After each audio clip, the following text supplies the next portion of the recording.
আগের তফসির পেশ করবেন বিশ্ব অবরণ্য মৌলানা প্রখ্যাত মুফাসসিরে কোরআন হযরত মৌলানা দিলওয়ার হোসেন সাইদি সাহেব। শ্রদ্ধেয় মৌলানা এখন বিশাল জনতার উদ্দেশ্যে আল্লাহর কোরআন থেকে তফসির পেশ করছেন। ونستعينه ونستغفره ونعوذ بالله من شرور أنفسنا ومن سيئات أعمالنا من يهد الله فلا مضل له ومن يضلل فلا هادي له ونشهد أن لا إله إلا الله وحده لا شريك له ونشهد أن سيدنا وحبيبنا ومولانا محمدا عبده ورسوله الذي أرسله بالحق بشيرا ونذيرا وداعيا إلى الله بإذنه وسراجا منيرا.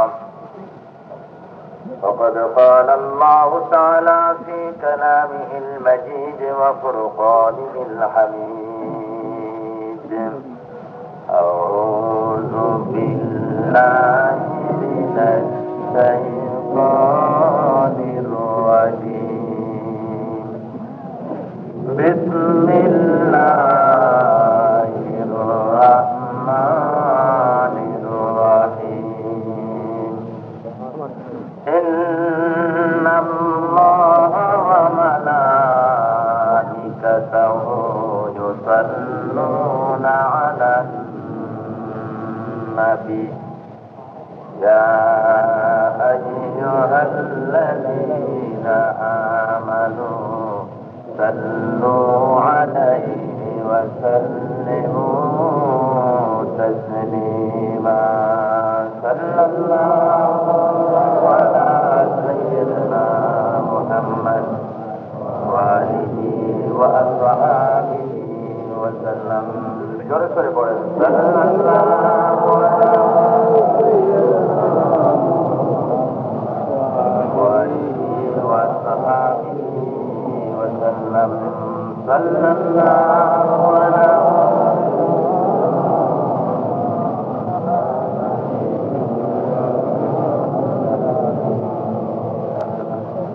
صلى الله على سيدنا محمد وآله وأصحابه وسلم. بلغ العلا بكماله كشف الدجى بجماله حسنت جميع خصاله. صلوا عليه وآله. بلغ العلا بكماله كشف الدجى بجماله حسنت جميع خصاله. صلوا عليه. قدموں میں مصطفیٰ کی میرا مزار ہوتا. وہ خاک پاک ہوتی میں خاک سار ہوتا. بلغ العلا بکمالہ کشف الدجى بجمالہ حسنت جميع خصاله. صلوا عليه وآله. قدموں میں تیری گرتا گلیوں میں تیری پھرتا. قدموں میں تیری گرتا گلیوں میں تیری پھرتا. گاہے زار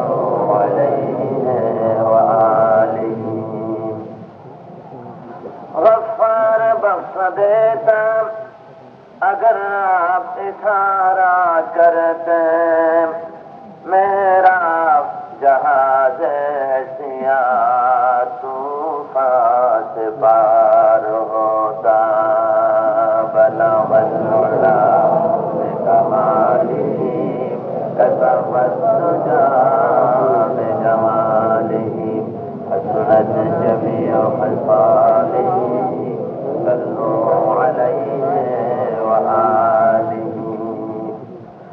मौला मेरे खबर लो बर्बाद तो हो चला, मौला मेरे खबर लो बर्बाद तो हो चला, कुछ अपना जिंदगी का एतबार नहीं होता बलवल्ला कमाली कसवतुजा जमालिही हसनत जमीअ खसालिही सल्लू अलैहि व आलिही।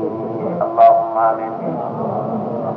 ربنا ظلمنا أنفسنا وإن لم تغفر لنا وترحمنا لنكونن من الخاسرين। رب العالمين হাজার হাজার মুসলমান নরনারী একত্রিত হয়ে কোরআন শরীফের তাফসীরের মাহফিলে দরুদ ও সালাম পড়ে তোমার দরবারে হাত তুলেছি। মেহেরবানি করে দরুদ ও সালাম টুকুন সোনার মদিনায় নবী পাকের রওজা মুবারকে পৌঁছিয়ে দাও। রব্বুল আলামিন तमाम পৃথিবীর মাটির নিচে তোমার যত মুমিন মুমিনাত ঘুমিয়ে আছে আল্লাহ মেহেরবানি করে তাদের আরো আর পরে সওয়াব পৌঁছিয়ে দাও। আয় আল্লাহ এই পৃথিবীর মাটির নিচে যত পীর দরবেশ ওলি গওস কুতুব সুফি আয় আল্লাহ যারাই ঘুমিয়ে আছেন আল্লাহ মেহেরবানি করে তাদের রূহে পাকের পরে সওয়াব পৌঁছিয়ে দাও।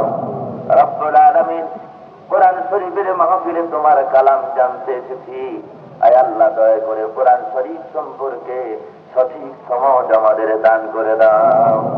রব্বুল আলামিন এই মাহফিলের আয়োজন যারা করেছেন আয় আল্লাহ এর সাথে সহযোগিতা সহানুভূতি যারা করেছেন আর শোনার জন্য দূর দারাজ থেকে যারা কষ্ট করে এসেছেন আয় আল্লাহ কিয়ামতের দিন মুসিবতের সময় এ মাহফিল আমাদের সকলের জন্য নাজাতের ওসিলা বানায় দিও আল্লাহ। ইয়া রব करम तो अगर करे वो बात दे ज़बा को जो दिल पर असर करे। तक़ब्बल मिन्ना इन्नका अंतस समीउल अलीम वतुब अलैना इन्नका अंतत तव्वाबुर रहीम।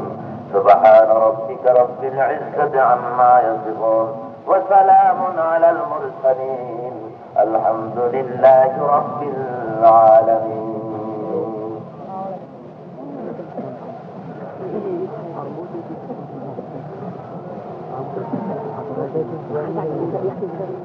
मोहतरम दोस्त जनाब साहिब सदर हजरात उलमाए किराम सम्मानित सुधी मंडली उपस्थित इस्लाम प्रिय मुस्लिम भाईरा पर्दार आড়ালের মা ও বোনেরা আসসালামু আলাইকুম ওয়া রাহমাতুল্লাহ।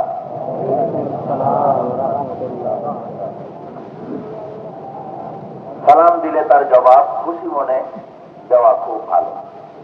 কেউ সালামের জবাব দিয়েছেন, কেউ চুপ করে বসেছিলেন। সালাম দিলে পরে কি সুন্দর ব্যবস্থা, আল্লাহর দ্বীনের শরীয়তের কি সুন্দর ব্যবস্থা। বিনা পয়সায় বিনা খরচায় একজন আরেকজনের সাথে দেখা হবে আর তার জন্য আল্লাহর রহমত কামনা করবে। দেখা হওয়ার সাথে সাথে বলবে যে আল্লাহর পক্ষ থেকে আপনার প্রতি শান্তি রহমত বর্ষিত হোক। আবার অন্যজন বলবে যে আপনার প্রতিও অনুরূপ ভাবে শান্তি বর্ষিত হোক। কি বলেন, খুব ভালো সিস্টেম না খারাপ? কি সুন্দর সিস্টেম, সবাই বলেন আলহামদুলিল্লাহ। এই সালাম সিস্টেম চলে গিয়েছে। আজকে কি এসেছে? ব্রিটিশ যা শিক্ষা দিয়েছে তাই। বড় অফিসার এলো আর বুট পায়ে দিয়া জমিনের উপরে বিরাট এক লাঠি মেরে দিল, আর এরকম করে দিয়েছিল যে তোমার কপালে এই হবে। দেখলেন কাণ্ডটা? ইসলাম শিখায় কি আর পাশ্চাত্য শিখায় কি? আবার নিয়ম হলো নিচের লোকেরা উপরের তবকাকে সালাম দিবে, এ হলো বর্তমান নিয়ম। উপরের তবকার লোকেরা নিচের লোকদেরকে সালাম করবে না। বড় অফিসার যিনি বস শরীরের, কি বলে অফিসের, কর্মচারীরা বসকে সালাম করবে, বস তাদের সালাম করবে না। তাও যদি সালাম দিল আর দালি তো সাহসই পায় না সালাম করবে। যদিও বা দিল কোন রকম মাথা কাজ করে একটু খুঁজে উঠল, তারপরে যদি জিজ্ঞাসা করে স্যার কেমন আছেন, কয় জুস না, টাকা কালকেও খাইছে 50,000, এত জুস পয়সা। এরপরে পাশ্চাত্য শিখাইছে দেখা হলে পরে শুভ প্রভাত, শুভরাত্রি। রেডিও থেকে যদি ওই দিন সকালবেলায় ঘোষণা করে থাকে 10 নম্বর মহাবিপদ সংকেত, আর 10 ফুট উঁচু হয়ে জলোচ্ছ্বাস হতে পারে, এমন সময় সকালবেলায় এসে যদি কয় শুভ প্রভাত, তাহলে যুক্তি আছে? এত বড় বেকায়দার সকালকে যদি শুভ প্রভাত বলা হয়। আর ইসলামের কি সুন্দর ব্যবস্থা দেখা হলো, আর অমনি বলল আল্লাহর রহমত, শান্তি, বরকত তোমার প্রতি হোক আল্লাহর পক্ষ থেকে। আর উনিও বলে দিলেন অনুরূপ ভাবে আল্লাহর শান্তি, রহমত, বরকত, মাগফিরাত তোমার জন্য হোক। ধরে বলেন আলহামদুলিল্লাহ। পাশ্চাত্যের ভালো না ইসলামেরটা ভালো? এটি সার্বজনীন। সুতরাং সালাম দিচ্ছি, আপনারা খুশি মনে জবাব দেন আসসালামু আলাইকুম ওয়া রাহমাতুল্লাহ। এটাই দিল। আজকে আপনারা দূর দারাজ থেকে কষ্ট করে প্রতিদিনের মতো আজও চট্টগ্রাম ইসলামী সমাজ কল্যাণ পরিষদ কর্তৃক আয়োজিত ষষ্ঠ বার্ষিকী তাফসীরে মাহফিলের, তাফসীরুল কোরআন মাহফিলের আজকের এই তৃতীয় দিবসে আমরা হাজির হতে পেরেছি। এজন্য কৃতজ্ঞতা প্রকাশ করা উচিত। কার? পরিষদে? আল্লাহ। ধরে বলেন কার? খুশি হয়ে সেই আল্লাহর প্রশংসা, শ্রদ্ধা অবরত চিত্তে, শ্রদ্ধা জড়িত কণ্ঠে সেই আল্লাহর দরবারে শুকরিয়া জ্ঞাপন করছি আলহামদুলিল্লাহ। মহব্বতের সাথে জোরে সরে সবাই পড়েন আলহামদুলিল্লাহ। বন্ধুগণ, এর চাইতে উন্নত মানের মাহফিল, এর চাইতে শ্রেষ্ঠতম মাজমা জামায়াত, এর চাইতে সুন্দর এবং শ্রেষ্ঠ মাহফিল দুনিয়া আর কিছু হতে পারে? ধরে বলেন পারে? এই জন্য পারে না যে মাহফিলের নিছক আমরা আল্লাহর কথা বলছি, তার হাবিব সরকারে দো আলম আশরাফুল আম্বিয়া সৈয়দুল মুরসালিন আহমদে মুজতবা মুহাম্মদ মুস্তাফা সাল্লাল্লাহু আলাইহি ওয়াসাল্লামের কথা, তার পবিত্র বাণী আমরা আলোচনা করছি না। আমরা এখানে ছেলে মেয়ের বিয়ে শাদীর কথা বলছি না পিয়াজ রসুনের কথা বলছি? আমরা আল্লাহ রাব্বুল আলামিনের কথা বলছি। কেমনে দুনিয়ায় আমরা নাজাত পেতে পারি, দুনিয়ায় অত্যাচার থেকে বাঁচতে পারি, কি করে জাহান্নাম থেকে মুক্তি পেতে পারি? এর সমাধান কোথায়? সে সমাধান তালাশ করতেছি দুনিয়ার মানুষের কিতাবের মধ্য দিয়ে নয়, সে সমাধান তালাশ করতেছি আল্লাহর কিতাব থেকে। সুতরাং এর চাইতে সুন্দরতম জলসা আর কোথাও হতে পারে না। এই ধরনের যত জলসা আছে এটা দ্বারা এটা অর্থ নয় যে সমাজ কল্যাণ পরিষদ কর্তৃক আয়োজিত তাফসীরুল কোরআন মাহফিলই পৃথিবীর মধ্যে একমাত্র সুন্দর এবং শ্রেষ্ঠ মাহফিল আলোচনা করে, এগুলো কোনো মাহফিল না। এইটা বুঝবেন না কেন? অর্থাৎ এই জাতীয় কোরআন ও হাদিসের আলোচনা যেসব মাহফিলে হয়, এসব মাহফিল হলো জান্নাতের টুকরা, বেহেশতের বাগিচা। আমরা সবাই বেহেশতের বাগিচায় বসে আছি। ধরে বলেন আলহামদুলিল্লাহ। দেখুন তো কত উলামায়ে কেরাম মাঠে বসে বসে আছেন।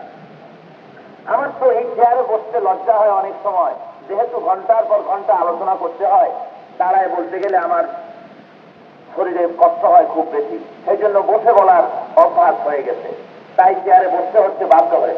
নইলে এমন ওলামা এই মাহফিলের মধ্যে বসা আছেন যার জুতা বহন করার যোগ্যতা আমার নাই। এমন মহাত্মিক লোকে মাহফিলে বসে আছেন, তাদের সাথে যে একসাথে বসেছি, গায়ে গায়ে মিশে বসেছি, হতে পারে তার ফায়দ ও বরকত চালু হয়ে গিয়ে আল্লাহ রাব্বুল আলামিন আমার বডিকেও জাহান্নাম থেকে আরাম করে দিতে পারে। সুতরাং এর চাইতে সুন্দর, এর চাইতে ভালো মাহফিল আর কি হতে পারে? কিয়ামতের দিন আল্লাহ যখন বান্দাকে জাহান্নাম থেকে মুক্ত করার জন্য বাহানা তালাশ করবেন, তখন এই মাহফিলটা বাহানাও হয়ে যেতে পারে। আল্লাহ যেন আমাদের তাই করেন। জীবনের কোন আমল কবুল হবে জানি না তো, সুতরাং আল্লাহ এই যে মাহফিলে এসছি, এটাই যেন কিয়ামতের দিন নাজাতের একটা বাহানা তৈরি হয়ে যায়। এটাই যেন কোরআন ও হাদিস, কোরআন ও সুন্নাহ, আল্লাহ এবং তার রাসূলকে জানার, হুজুরের নৈকট্য লাভ করার, কুরবাত হাসিল করার, আল্লাহ রেজামন্দি হাসিল করার, এটা যেন একটা মাধ্যম হয়ে যায় এ মাহফিল। সাথে সাথে শুকরিয়া আদায় করছি প্রতি বছর যারা এই বিরাট বিশাল মাহফিলের আয়োজন করে সকলকে শোনার এবং বলার যে সুযোগ করে দেন, তাদের শুকরিয়াও আদায় না করে পারা যায় না। তাদের জন্য দোয়া করি, যারা এত বড় বিরাট প্রোগ্রামের আয়োজন করেন, যারা এর সাথে এতটুকুনো হেমায়েত করেন, সহযোগিতা করেন, আল্লাহ তাদেরকে যেন জাহান্নাম থেকে বাঁচতে পারে এমন জীবন যাপনের তৌফিক যেন আল্লাহ তাদেরও দান করেন। বন্ধুগণ, ভূমিকা বাড়াবো না, আলোচনা শুরু করা যাক। গতকালকে আপনাদের সামনে আলোচনা রেখেছিলাম কোরআন শরীফের প্রারম্ভিক পর্যায় থেকে। কোরআন শরীফ কাদেরকে হেদায়েত দেবে তাদের একটা ডেসক্রিপশন, তাদের একটি বর্ণনা, তাদের ছোট্টখাট্ট একটুখানি ব্যাখ্যা আপনাদের সামনে পেশ করা হয়েছে। আশা করি সে কথাগুলি আপনাদের মনে আছে। কি বলেন, মনে আছে না? সবগুলি ব্যাখ্যা দেওয়ার পর এক জায়গায় বলেছিলাম যে আজকে এটা আর সম্ভব নয়, আগামীকাল এর ব্যাখ্যা দেওয়া হবে। 4টি জিনিসের ব্যাখ্যা আপনাদের সামনে রেখেছিলাম। 5ম নম্বরের যে জিনিসটি ছিল কোরআন শরীফ থেকে হেদায়েত নেওয়ার জন্য, সেই জিনিসের ব্যাখ্যা প্রথম পাড়ায় যেটা প্রথমেই আলোচনা করেছি, আজকে সেইটার ব্যাখ্যা 30তম পাড়া থেকে আপনাদের সামনে পেশ করা হবে। আসুন আলোচনা শুরু করার আগে যথারীতি আমরা আল্লাহর কাছে শয়তানের ওয়াসওয়াসা থেকে পানাহ চেয়ে নিই। আপনারা সবাই আমার সাথে পড়েন, আউযু বিল্লাহি মিনাশ শাইতানির রাজীম, বিসমিল্লাহির রাহমানির রাহিম। বিতাড়িত মরদুদ শয়তানের ওয়াসওয়াসা থেকে আল্লাহ রাব্বুল আলামিনের দরবারে আলিশানে পানাহ চাই এবং পরম করুণাময় আল্লাহ রাব্বুল আলামিনের নামে শুরু করছি। শুরু হচ্ছে সূরা আল ইনফিতার, 30তম পারা। এই সূরাটি মক্কা শরীফে অবতীর্ণ হয়েছে। সূরাটির নাজিল কাল, শানে নজুল এবং যে সময় নাজিল হয়েছিল সে সম্পর্কে বলতে গেলে এই সূরাটি সূরা আত-তাকবীর, সূরা ইনফিতার, সূরা আল ইনফিতার, এই সূরাগুলি প্রায় একই সময় পরপর নাজিল হয়েছে বলেই ধারণা করা যায়, যেহেতু সূরাগুলির ভাষ্য এবং আলোচনার বিষয়বস্তু প্রায় একই।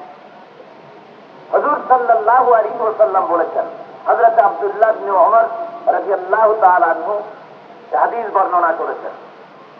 হুজুর বলেছেন, কেউ যদি নিজের চোখে কিয়ামতের দৃশ্য দেখতে চায়, পরকালের আখিরাতের বিচার অনুষ্ঠান এবং দৃশ্যাবলী কেউ যদি দেখতে চায়, সে যেন সূরা ইনফিতার, সূরা আত-তাকবীর, সূরা ইনশিকাক যেন তেলাওয়াত করে। তো এই সূরাগুলির ভিতরে আল্লাহ রাব্বুল আলামিন কোরআন শরীফের মধ্যে এই সূরাগুলির ভেতরে পরকালের আখিরাতের একটা স্পষ্ট ছবি তুলে ধরেছে, যা পাঠক মাত্রেরই এর ব্যাখ্যা যখন অনুধাবন করে, এর অর্থ যখন বুঝতে চেষ্টা করে, তখন তার কাছে মনে হবে যেন পরকালটা, আখিরাতটা আমার নিজের চোখে আমি অবলোকন করছি। গতকালকে আমি আপনাদের সামনে বলেছিলাম, খোদার কোরআন শরীফ থেকে হেদায়েত পাওয়ার জন্য যে শর্তগুলি, তার সর্বশেষ শর্ত ছিল অবিল আখিরাতি হুম ইউকিনুন, পরকালকে বিশ্বাস করা। এখন এই পরকালকে বিশ্বাস করার প্রয়োজনীয়তা কি? পরকাল সম্পর্কে কম হোক বেশি হোক, কম বেশি সকলের মধ্যে কিছু না কিছু চিন্তা ভাবনা জাগ্রত হয়। দুনিয়ায় কেমনে এসেছি এ সম্পর্কে যত না চিন্তা, তার থেকে বেশি চিন্তা হলো মানুষের মৃত্যু এবং পরকালীন জীবন সম্পর্কে। অর্থাৎ মানুষের কাছে আনন্দ, খুশি যে জিনিসটা, এর স্থায়িত্ব কম, দুঃখের এবং বিপদের স্থায়িত্বটা বেশি হয়, মনে দাগ কাটে বেশি।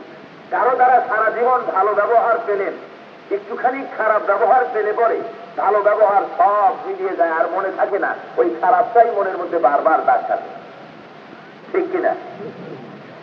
তাছাড়া আমরা যদি কোনো আনন্দের এবং ভালো খুশির কোনো জিনিস যদি লাভ করি, তাহলে সে খুশির জিনিসটায় এতই আত্মহারা হয়ে যায়, সে জিনিসটা কোথেকে এলো, কিভাবে এলো, কে দিল, এ সম্পর্কে কোনো চিন্তা ভাবনা করি না, খুশির চোটে দর্শনা হয়ে যায়।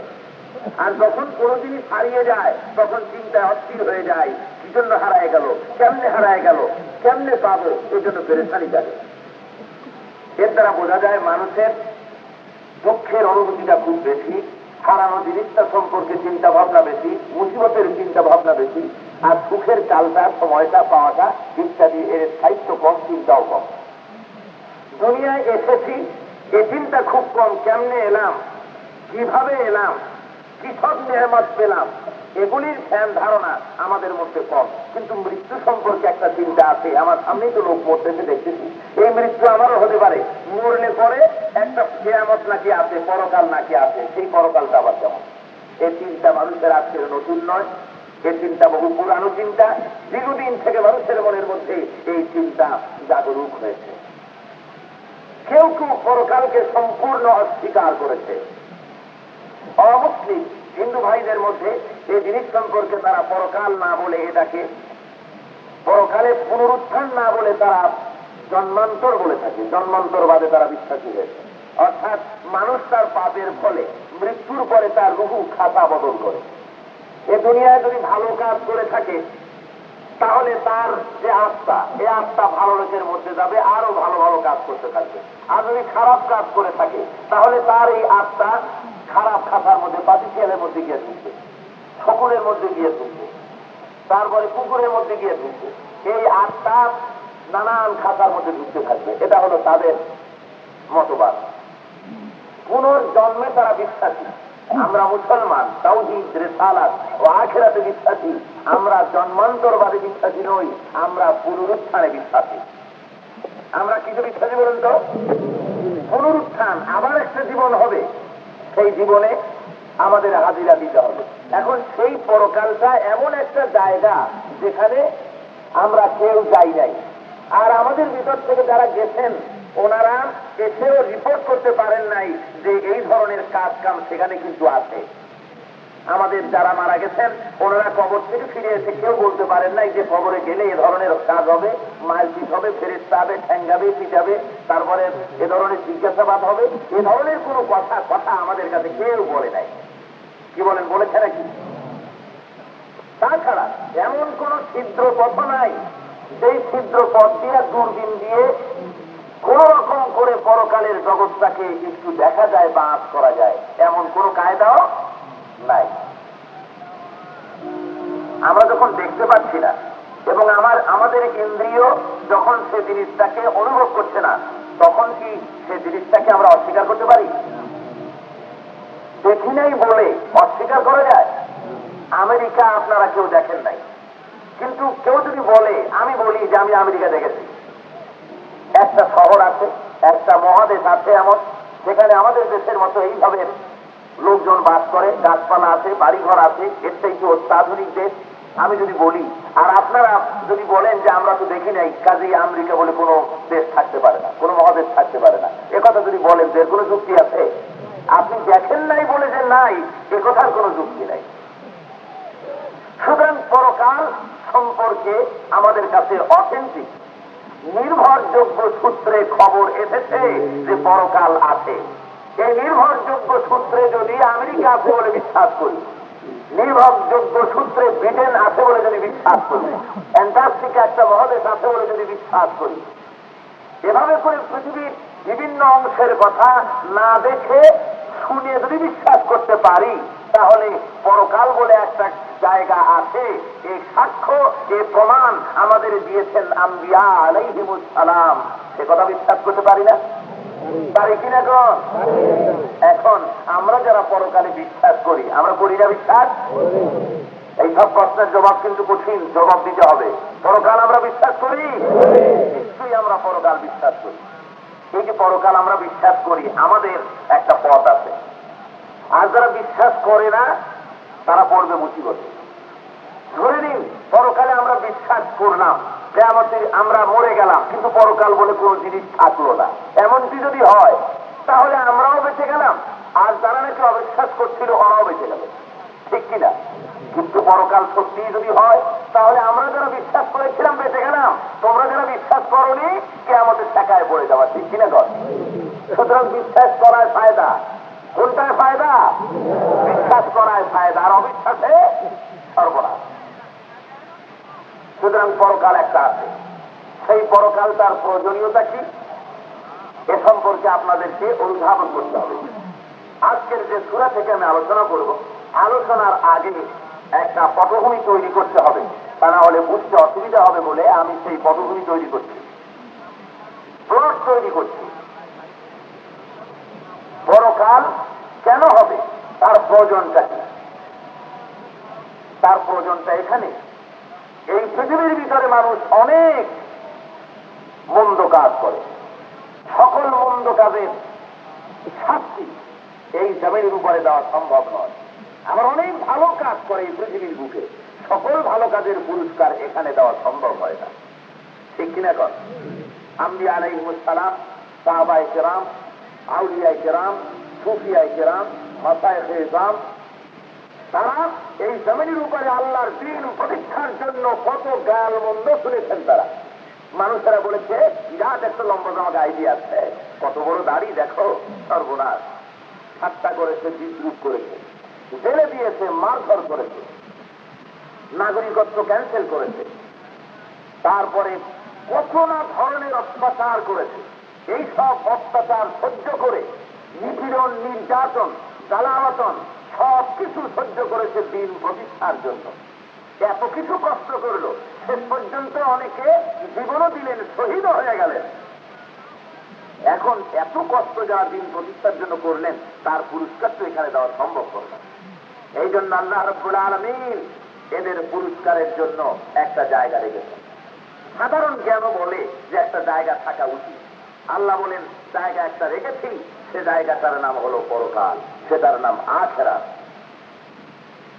মানুষের বহু অপরাধ এখানে করছে, সেই অপরাধের শাস্তি এই জায়গায় দেওয়া সম্ভবপর নয়। বহু অপরাধ মানুষ করে, যেমন ধরুন কিছু সংখ্যক লোক একটা জাতীয়তাবাদের একটা সাংঘাতিক রকমের আক্রোশ সৃষ্টি করেছিল মানুষের মধ্যে।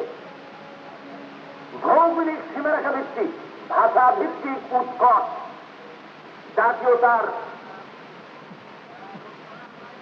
মোহ এমন করে সৃষ্টি করল, জাতি অন্ধ হয়ে গেল। নিজেদেরকে টিকায় রাখার জন্য এর উপরে ভিত্তি করে যারা তাদের ভাষার এবং ওই ভূখণ্ডের নয়, তাদের উপরে অত্যাচার শুরু করে দিল। শুরু হলো মারলো, কাটলো। কয়েকজনের সিদ্ধান্তে দেশের মধ্যে লক্ষ লক্ষ মানুষ বিদায় হয়ে গেল, মরে গেল। এই মরার পরে শুধু তারাই মরল না, তাদের ফ্যামিলি, তাদের উত্তরাধিকারী যারা থাকলো তারা সাফার করলো দীর্ঘদিন পর্যন্ত। কতদিন এই দুঃখ কষ্ট পোহাতে হবে তার কোনো ঠিক ঠিকানা রইল না।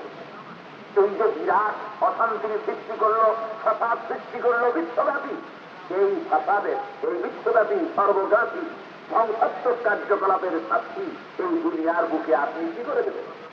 দেওয়া সম্ভব?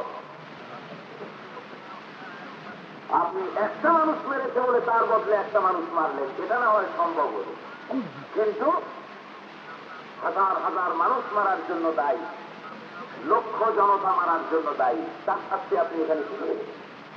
একটা মানুষকে কয়বার মারতে পারবেন? এটা কি সম্ভব? সম্ভব নয়। সুতরাং আকাল, মানুষের জ্ঞান, বুদ্ধি, বুদ্ধি বৃত্তিক আলোচনার দ্বারা বোঝা যায়, অনুমান করা যায়, কমন সেন্স বলে নিঃসন্দেহে একটা জায়গা দরকার যেখানে সুকৃতি শাস্তি হবে এবং দুষ্কৃতির জন্য সম্ভবপর নয়।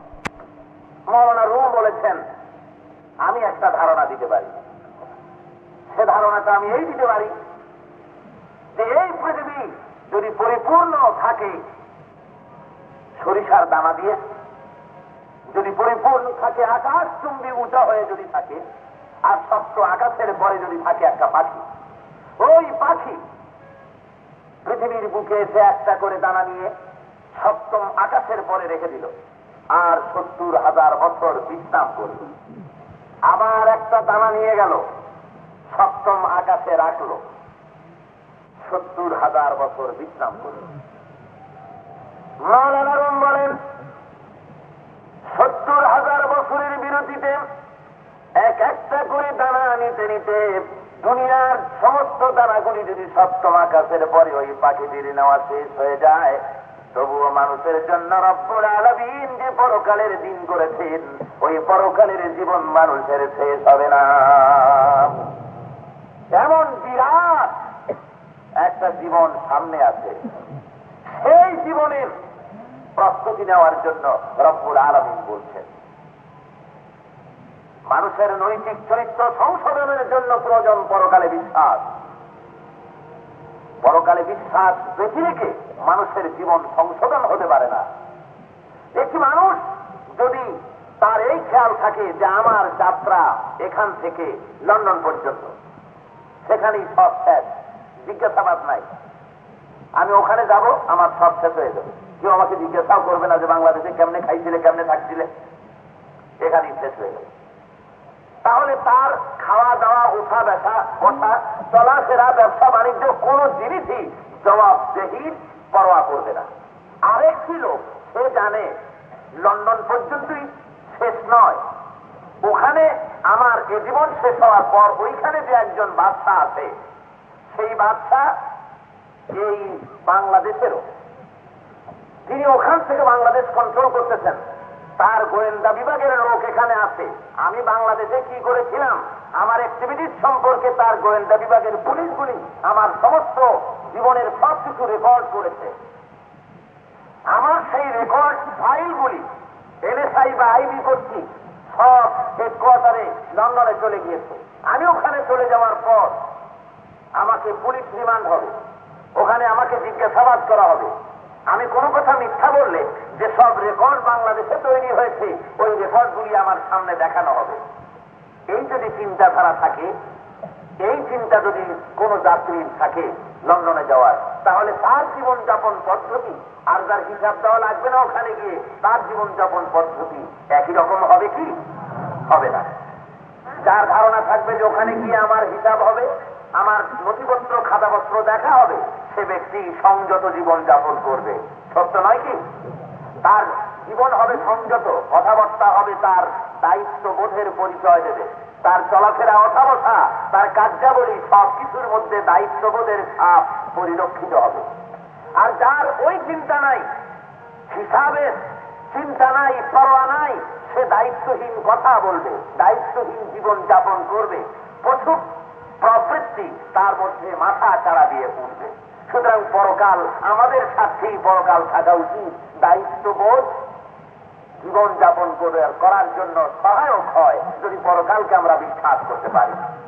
এই পরকালে বিশ্বাস ব্যতি রেখে আমল বরবাদ হয়ে যাবে।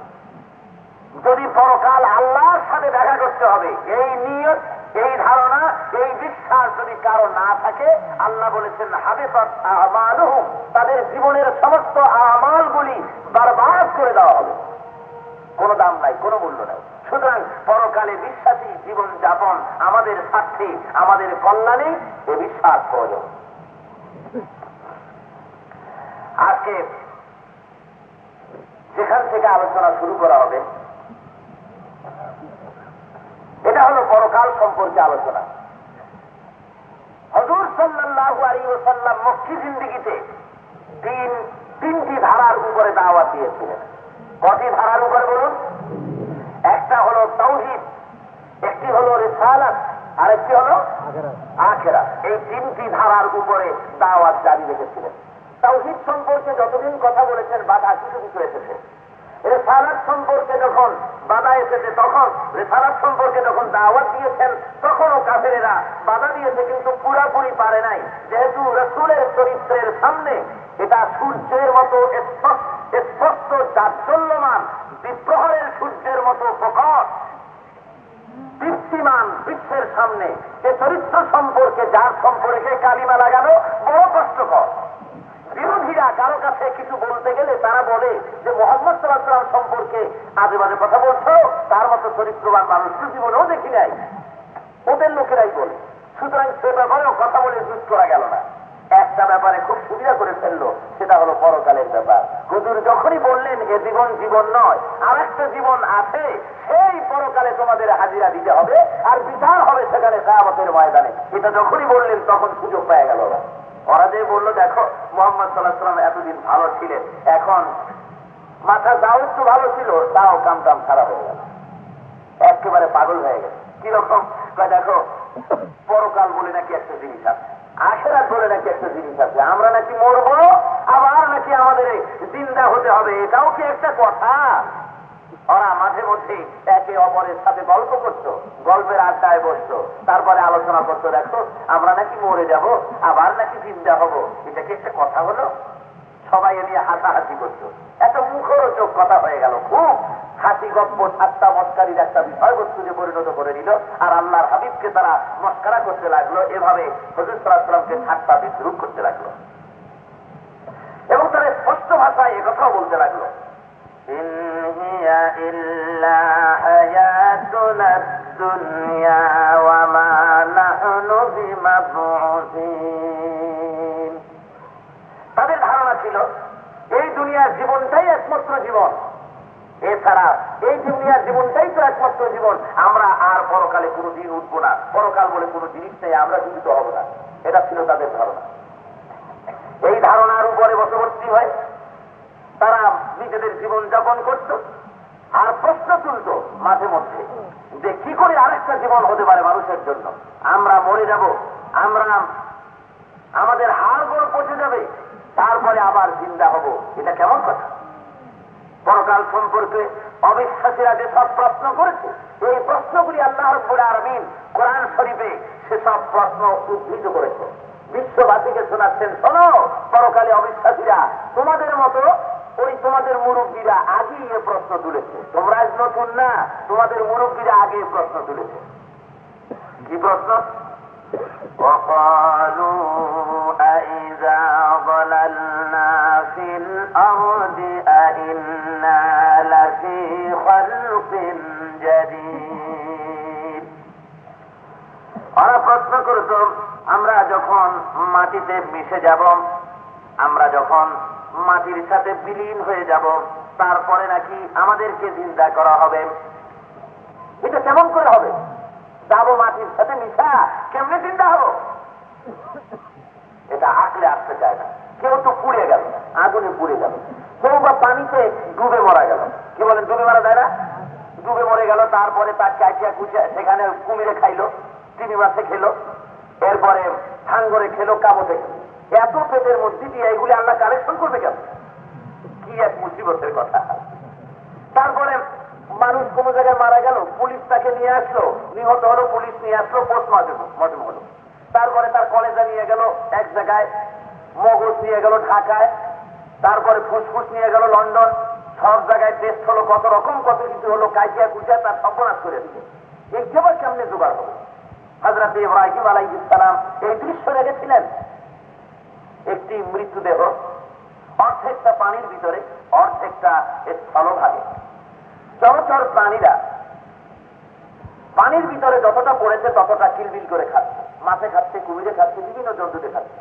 আর স্থলভাগে যেটা পড়েছে সেটা স্থলভাগের প্রাণীরা, পাখি থেকে শুরু করে চার পায়া জন্তু সকলে ভাগে যোগে খাচ্ছে। ইব্রাহিম আলাইহিস সালাম বিস্ময় প্রকাশ করলেন, কাইফা তুহিয়াল মাউতা রব্বি আরিনি, হে প্রভু, হে রব্বুল আলামিন, আমাকে দেখাও কেমনে তুমি এইটাকে চিন্তা করবা।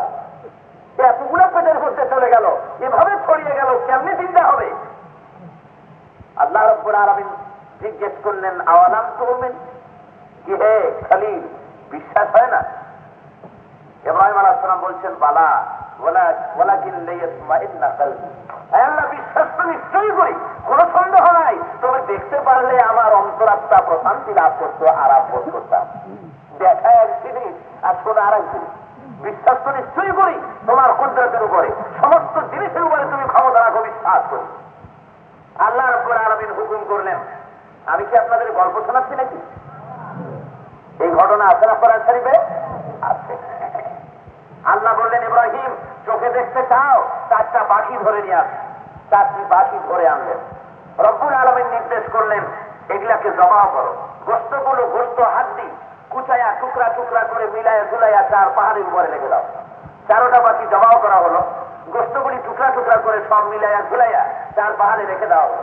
আল্লাহ বললেন, এবারে একটা একটা করে নাম ধরে ডাকবা। ইব্রাহিম আলাইহিস সালাম এবারে যেসব পাখিগুলি জবাও করেছিলেন, টুকরা করেছিলেন, সেসব পাখির মাথা ধরলেন আর পাখির নাম ধরে ডাকলেন। ইব্রাহিম আলাইহিস সালাম নিজের চোখে দেখতে লাগলেন, 4টি পাহাড়ের চতুর্দিক থেকে এই পাহাড় সমূহ থেকে হাড্ডি আসলো, গোশত আসলো, পর আসলো, এসে একটা পাখি তৈরি হয়ে গেল। সুবহানাল্লাহি ওয়া বিহামদিহি। এবার আরেকটার মাথা ধরলেন, এমনি করে ডাক দিলেন, এলো, মাথা লাগাই দিলেন, জিন্দা হয়ে গেল।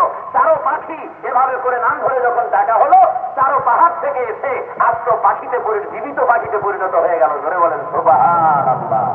কোরআন শরীফ আল্লাহর বাণী। আল্লাহ নিজে এই ঘটনা বর্ণনা করেছেন 3য় পারার মধ্যে, সূরা আল বাকারার মধ্যে। তো মানুষ প্রশ্ন করত যে আমরা মরে যাব, এতগুলি জায়গায় চলে যাব, মাটির সাথে মিশে যাব, পচে যাব, গলে যাব, পাখিতে খাবে, কত পোকামাকড়ে খাবে, এরপরে চিন্তাটা হবো কেমনে? মাথার মধ্যে তাদের কিলবিল করতো, বিশ্বাস করতে পারত না।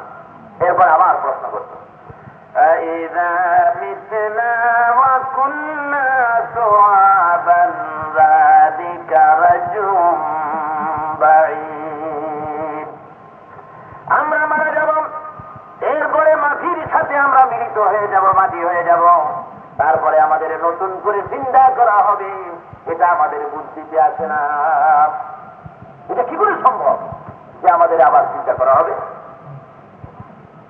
ওরা আবার প্রশ্ন করত, মান ইউহয়িল ইযামা ওয়া হিয়া রামীম, পচে যাওয়ার পর, গলে যাওয়ার পর, মাটির সাথে মিশে যাওয়ার পর, হাড়গুলি একেবারে মাটির সাথে বিলীন হয়ে যাওয়ার পর কে আমাদের চিন্তা করবে? আল্লাহ বলছেন, যিনি প্রথমে তোমাদের চিন্তা করছিলেন সেই খোদাই চিন্তা করবে। ধরে বলেন সুবহানাল্লাহ। এরকম বলছেন না, আবার বলেন সুবহানাল্লাহ। কি বলছো আল্লাহ? আল্লাহ রাব্বুল আলামিন বুঝান মানুষকে, তারপরেও বোঝে না, আবার বলা হচ্ছে বুঝান, ভালো করে বুঝান। আল্লাহ এবার দৃষ্টান্ত পেশ করছেন, আমি পারবো কিনা তোমার মৃত্যুর পরে পুনরুত্থান আমার পক্ষে সম্ভব কিনা, এজন্য কিছু যুক্তি পেশ করছেন আল্লাহ রাব্বুল আলামিন। রব্বুল আলামিন পরিষ্কার করে ঘোষণা করতেছেন, আওয়ালাম ইয়ানজুরু ফি মালাকুতিস সামাওয়াতি ওয়াল আরদ, এই সমস্ত লোকেরা তারা কি লক্ষ্য করেন আসমান ও জমিনের ব্যবস্থাপনার দিকে? এদিকে কি তারা নজর করে না, তাকায় না? এই বিশ্ব প্রকৃতির ব্যবস্থাপনা সম্পর্কে তারা কি অবলোকন করে না? এর দ্বারা তারা কি কোনো দৃষ্টান্ত পায় না? নজর করে দেখো আসমানের দিকে, নজর করে দেখো জমিনের দিকে, আমি এগুলি করতে পারবো কিনা একবার তাকাও, লক্ষ্য করো। আল্লাহ রাব্বুল আলামিন বলেন, ওয়াকাআইয়িম মিন আয়াতিহি ফিস সামাওয়াতি ওয়াল আরদি ইয়ামুরুনা আলাইহা ওয়া হুম আনহা মুরিদুন। এই জমিনের উপরে, আকাশ ও জমিনে বহুতর নিদর্শন আমি রব্বুল আলামিন তৈরি করে রেখেছি, বহুতর নিদর্শন আমি রেখে দিয়েছি। এসব নিদর্শনাবলী উপর থেকে তারা হেঁটে যায়, চোখের সামনে দেখে, অথচ এর দ্বারা কোনো উপদেশ তারা গ্রহণ করতে পারে না। এগুলি দেখে অথচ উপদেশ নেয় না। আকাশ ও পৃথিবীর মধ্যে কত নিদর্শন আমি রাখছি, একটু দেখো না কেন তাকাই? এই পৃথিবী, এই আকাশ ও জমিন কি সুন্দর করে সৃষ্টি করেছি, এদিকে লক্ষ্য করো আর এর দ্বারা উপদেশ গ্রহণ করো আমি কিভাবে এগুলি সৃষ্টি করেছি। ভাইরা আমার, এবারে মহান আল্লাহ রাব্বুল আলামিন পরকালীন জীবনের সম্ভাবনা সম্পর্কে মানুষকে বুঝাতে চান। তাকায়া দেখো, তোমাদের চোখের সামনে যে সব জিনিস আমি রেখেছি তার থেকে তোমরা নিদর্শন নাও, তার থেকে তোমরা দৃষ্টান্ত নিতে চেষ্টা করো। আল্লাহুল্লাযী রাফা'আস সামাওয়াতি বিগাইরি আমাদিন তারাউনাহা সুম্মা ইসতাওয়া আলাল আরশ। রব্বুল আলামিন বলেন, তোমরা কি লক্ষ্য করে দেখো না যে আল্লাহ রব্বুল আলামিন বিনা খুঁটিতে ওই বিশাল আকাশকে সমুন্নত করেছেন? দেখো তাকাইয়া, এই যে বিশাল আকাশ আল্লাহ সৃষ্টি করেছেন, খুঁটি আছে একটাও? কয়টা খুঁটি আছে? সুবহানাল্লাহ। এই বিশাল আকাশকে বিনা খুঁটিতে কে টানায় রেখেছেন জোরে বলেন? আর এই আকাশ সম্পর্কে আমাদের শিক্ষিত কিছু সংখ্যক লোকেরা তারা বলেন যে আকাশ বলতে কিছু নাই, মহাশূন্য। ওইটা একটা অনেক দূর বলে নীল রঙের দেখা যায়, আকাশ বলতে কিছু নেই, নীল নীল দেখা যায়, অনেক দূরে যায়। এভাবে তারা আকাশকে অস্বীকার করে। বিশ্ব আকাশ বলতে কোনো জিনিস নাই। আকাশ তো দূরের কথা, এই জমিনও আকাশ সৃষ্টির ব্যাপারে আল্লাহর কিছু নাই, আকাশ তো নাই। এমনকি এই যে পৃথিবীতে আমরা বাস করি, এই পৃথিবীও নাকি আল্লাহর সৃষ্টি না, এটাও এমনি এমনি তৈরি হয়ে। কিভাবে? ওরা বলে যে সূর্যের কাছের থেকে একদিন একটা বিরাট উপগ্রহ, সেটা খুব ফোর্সে উড়ে যেতেছিল। সূর্যের কাছের থেকে এটা যাওয়ার সময় এর যে ফোর্স, এর যে পাওয়ার, এটা সহ্য করতে পারে নাই সূর্য। সূর্যের দুর্বলতম একটা অংশ ওই উপগ্রহ ছুটে যাওয়ার ঠেলায় টিকতে না পারিয়া ফট করে ছিঁড়ে গিয়া মহাশূন্যের উপরে পড়ে গিয়া এই পৃথিবী তৈরি হয়ে। চিন্তা করো যে কয় বোতল খাইলে পরে এই জাতীয় কথাবার্তা লিখতে পারে।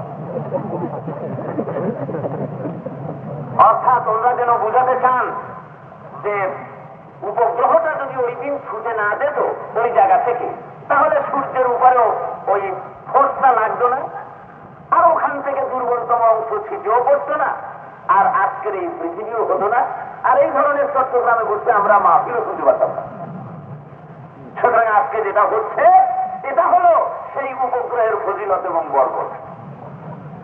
আমরা জবাবে বলি, সত্যি যদি তাই হয় হুজুরেরা, তাহলে পৃথিবীতে মানুষ বসবাসের সমস্যাটা আজকে সবচেয়ে বেশি প্রকট হয়ে দেখা দিয়েছে, ঠিক না? মানুষ এত বেশি, যার জন্য রাষ্ট্রনায়করা চিন্তা করতেছে বিভিন্ন ট্যাবলেট আর কল কবজা কেমনে মানুষ বন্ধ করা যায়। এই সব কল কবজা দিয়ে মানুষ আসার পর যারা বন্ধ করার জন্য অগ্রণী ভূমিকা পালন করছেন, আমি তাদের উদ্দেশ্যে বলি, আপনার আব্বা যান যদি এভাবে আপনি দুনিয়া আসার আগে এই চিন্তা করে পদ্ধতি বন্ধ করতেন, আপনি আসতেন কেমনে? কি বলেন, আসা যেত? সুতরাং আজকের এই জনসংখ্যা সমস্যা, এই সমস্যার সমাধানের জন্য দয়া করে ওই উপগ্রহটি আর একবার সূর্যের পাশ থেকে ছুটে গিয়ে আরেকটি পৃথিবীর জন্ম কেন দেয় না? তাহলে বোঝা যায় যে এগুলি মন মস্তিষ্ক প্রসূত খামখেয়ালি কথা। এসব কথার পেছনে কোনো দলিল নাই, ঠিক না? ধরে বলেন সত্য না? সব কথার পেছনে কোনো দলিল নাই, কোনো প্রমাণ নাই। আমি বোধহয় গতবার এখানে বলছিলাম যে অ্যাক্সিডেন্ট যেখানে হয় সেখানে একবার হয় না, বারবারই হয়। চট্টগ্রাম থেকে ঢাকা রুট যে রোড লাইন আছে, এতে করে যে গাড়িগুলি চলে, ট্রাক চলে, কার চলে, অ্যাক্সিডেন্ট কি 50 বছর আগে পাকিস্তান আমলে একবার হয়েছিল, এরপরে আর হয় নাই নাকি? অ্যাক্সিডেন্ট রাস্তায় যখন হয় হতেই থাকে, ট্রেনের অ্যাক্সিডেন্টও হতেই থাকে, এটা স্বাভাবিক। সুতরাং অ্যাক্সিডেন্ট একবার হয়ে পৃথিবী হলো, আর অ্যাক্সিডেন্ট হয় না কেন? তাহলে বোঝা গেল এই অ্যাক্সিডেন্টটা যদি পৃথিবীর সৃষ্টিটা অ্যাক্সিডেন্ট হিসাবে, দুর্ঘটনা হিসাবে ধরে নেওয়া যায়, তাহলে বিশ্বাস করতে হবে এই অ্যাক্সিডেন্ট কেউ পরিকল্পনা করে করেছেন। কিছু করায় যান, কপাল ভালো হবে। অ্যাক্সিডেন্ট যদি বিশ্বাস করতে চান তাহলে এইভাবে বিশ্বাস করুন যে এই অ্যাক্সিডেন্টটা কেউ ঘটাইয়াছেন পরিকল্পনা করে। সেই পরিকল্পনাকারী, সেই দুর্ঘটনার ঘটনাকারী যিনি ঘটাইছেন তার নাম আল্লাহ রাব্বুল আলামিন। জোরে বলেন সুবহানাল্লাহ। অবশ্য আমরা বিশ্বাস করি না যে সূর্য থেকে খসে পড়া একটা অংশে আমরা বাস করতেছি। এই পৃথিবী এমনি আল্লাহ সৃষ্টি করেছেন, এটাই আমরা বিশ্বাস করি, ঠিক না? আল্লাহ সৃষ্টি করেছেন বিশ্ব। সুতরাং এই আকাশ ও পৃথিবীর পক্ষে আল্লাহ বলেন, আমি আকাশকে সৃষ্টি করেছি বিনা খুঁটিতে, তোমরা তাকায় দেখ। তারপরে আমি আরশের উপরে দীপ্তিমান হয়েছি। وسخر الشمس والقمر كل يجري لأجل مسمى يدبر الأمر يفصل الآيات لعلكم للقاء ربكم توقنون। আল্লাহ রাব্বুল আলামিন বলেন, এরপরে আমি চন্দ্র সূর্যকে পরিচালিত করেছি নির্দিষ্ট একটি সময়সীমা পর্যন্ত আপন আপন কক্ষপথে তারা ঘোরাফেরা করবে, চলাফেরা করবে। আর এইভাবে করে আমি আমার বিচক্ষণতা, আমার সৃষ্টি জিনিসসমূহ আমি এমনি করে তাফসীল করে বর্ণনা করে মানুষের সামনে তুলে ধরি, যাতে করে আমার সঙ্গে দেখা করাটা সম্পর্কে মানুষেরা প্রত্যয়শীল হতে পারে, বিশ্বাস করতে পারে। সেজন্য এভাবে আমি বর্ণনা করেছি মানুষের সামনে। ধরে বলেন আলহামদুলিল্লাহ। মানুষেরা যেন আমার সাথে যে দেখা করা লাগবে, এই ব্যাপারটা যেন প্রত্যয়শীল হয়, এই ব্যাপারটা যেন তারা বিশ্বাস করে। সেজন্য আমি রব্বুল আলামিন এই বিশাল পৃথিবী, আসমান জমিন সৃষ্টি করে তার নিগুড় রহস্য বিশ্ববাসীর সামনে তুলে ধরছি। ভাইরা আমার, আল্লাহ রাব্বুল আলামিন এরপরে পরিষ্কার করে বলছেন, দুনিয়ার মানুষ এবার নজর করে দেখো, ফানজুরু ফি আসারি রাহমাতিল্লাহি কাইফা ইউহয়িল আরদা বাদা মাউতিহা। আল্লাহর নিদর্শনাবলী লক্ষ্য করে দেখো, কেমন করে এই মৃত্যু জমিনকে আল্লাহ জিন্দা করেন, এই মরা জমিনকে কিভাবে জিন্দা করেন। মরা জমিন, যে জমিন মৃত্যু, এই শুকনা জমিন, এই জমিনের ভিতরে বীজ বপন করলে তার থেকে ফসল উদ্গত হয়। মরা জমিনকে আল্লাহ যেভাবে জিন্দা করেন ঠিক এইভাবে করেন। ইন্না যালিকা লামুহিল মাউতা ওয়া হুয়া আলা কুল্লি শাইইন কাদির। ঠিক এইভাবে করে আল্লাহ রাব্বুল আলামিন মৃত্যু ব্যক্তিকে জিন্দা করবেন, আর আল্লাহ সমস্ত জিনিসের উপরে ক্ষমতা রাখেন। ধরে বলেন সুবহানাল্লাহ। সবাই বলেন ইন্নাল্লাহা আলা কুল্লি শাইইন কাদির। আবার বলেন ইন্নাল্লাহা আলা কুল্লি শাইইন কাদির। নিশ্চয়ই আল্লাহ রাব্বুল আলামিন সমস্ত জিনিসের উপরে ক্ষমতা রাখেন, সব পারেন তিনি। ধরে বলেন সুবহানাল্লাহ। বিরাট বিরাট দ্বীপ তুলে মানুষ বসবাসের উপযোগী করে দিতে পারেন। আবার সমুদ্রের প্রচন্ড এক ঢেউয়ের আঘাতে ওই দ্বীপকে নিশ্চিহ্ন করে দিয়ে মহাসমুদ্রে পরিণত করে দিতে পারেন। পারেন না? জোরে কোন পারেন না? সে আল্লাহ রাব্বুল আলামিন আবার ঘোষণা করছেন, শোনো কিভাবে এই মরা জমিনকে কি কায়দায় জিন্দা করলাম। নজর করে দেখো, আল্লাহুল্লাযী আরসালার রিয়াহা ফাতুসিরু সাহাবান فسقناه إلى بلد ميت فأحيينا به الأرض بعد موتها كذلك النشور। আমি বাতাসকে হুকুম করি, আমি সেই আল্লাহ। বাতাসকে হুকুম করি, বাতাস মেঘগুলোকে টেনে নিয়ে যাও, সাগরের লবণাক্ত পানিগুলি আমি মেঘমালায় পরিণত করে দেই। সাগরের লবণাক্ত পানি মেঘ হয়ে যায়। ওই মেঘকে হুকুম করি, বাতাসকে হুকুম করি, মেঘ ওই মেঘ বাতাসকে হুকুম করে মেঘ টেনে নিয়ে যাও। মেঘ নিয়ে আসা হলো, আমি হুকুম করি পানি বর্ষণ করো, মেঘ দিয়ে পানি বর্ষণ হয়ে গেল। ওই মেঘের পানি দিয়ে আমি রব্বুল আলামিন তোমার এই মুর্দা জমিনকে, আমি মৃত্যু জমিনগুলিকে জিন্দা করে দিলাম। এভাবে করে আমি রব্বুল আলামিন মরা জিনিস জিন্দা করে তোমার জন্য ফসলের ব্যবস্থা করেছি। ধরে বলেন সুবহানাল্লাহ। এটা যে খোদা পারে, সে খোদা তোমাকেও জিন্দা করতে পারবে। পারবেন না? নিঃসন্দেহে পারবে। মরা জমিনের উপরে লাউয়ের বিচি লাগাই দেবে, পালং শাকের বিচি ফেলে দিলেন, গমের বীজ ফেলে দিলেন, সেই মরা জমিন থেকে কি সুন্দর করে সব গজায় আসে, ওঠে না?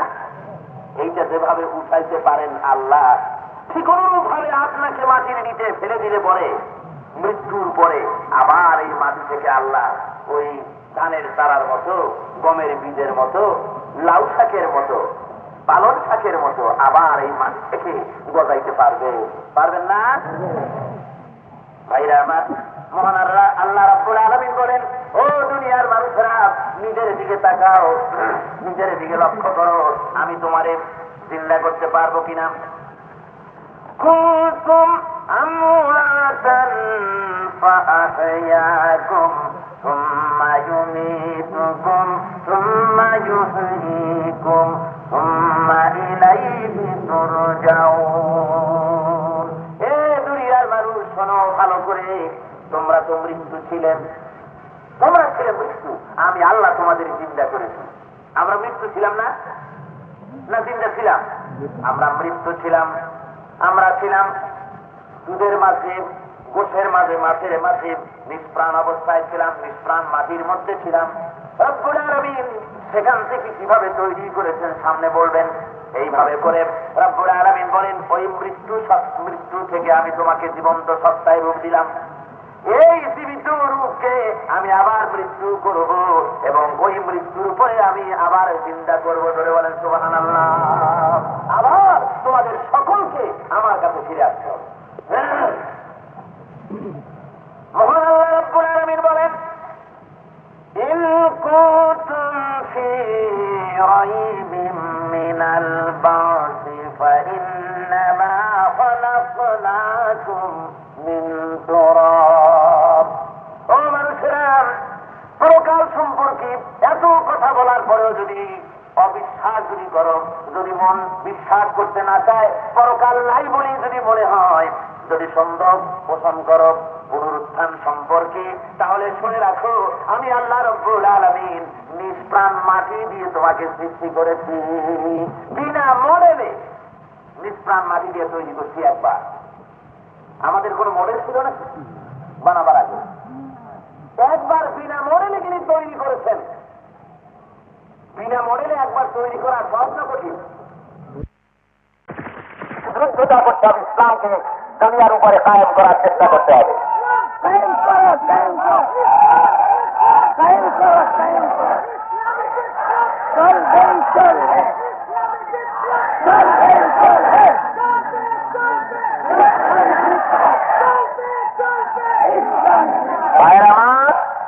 জন্য বলছি আজকের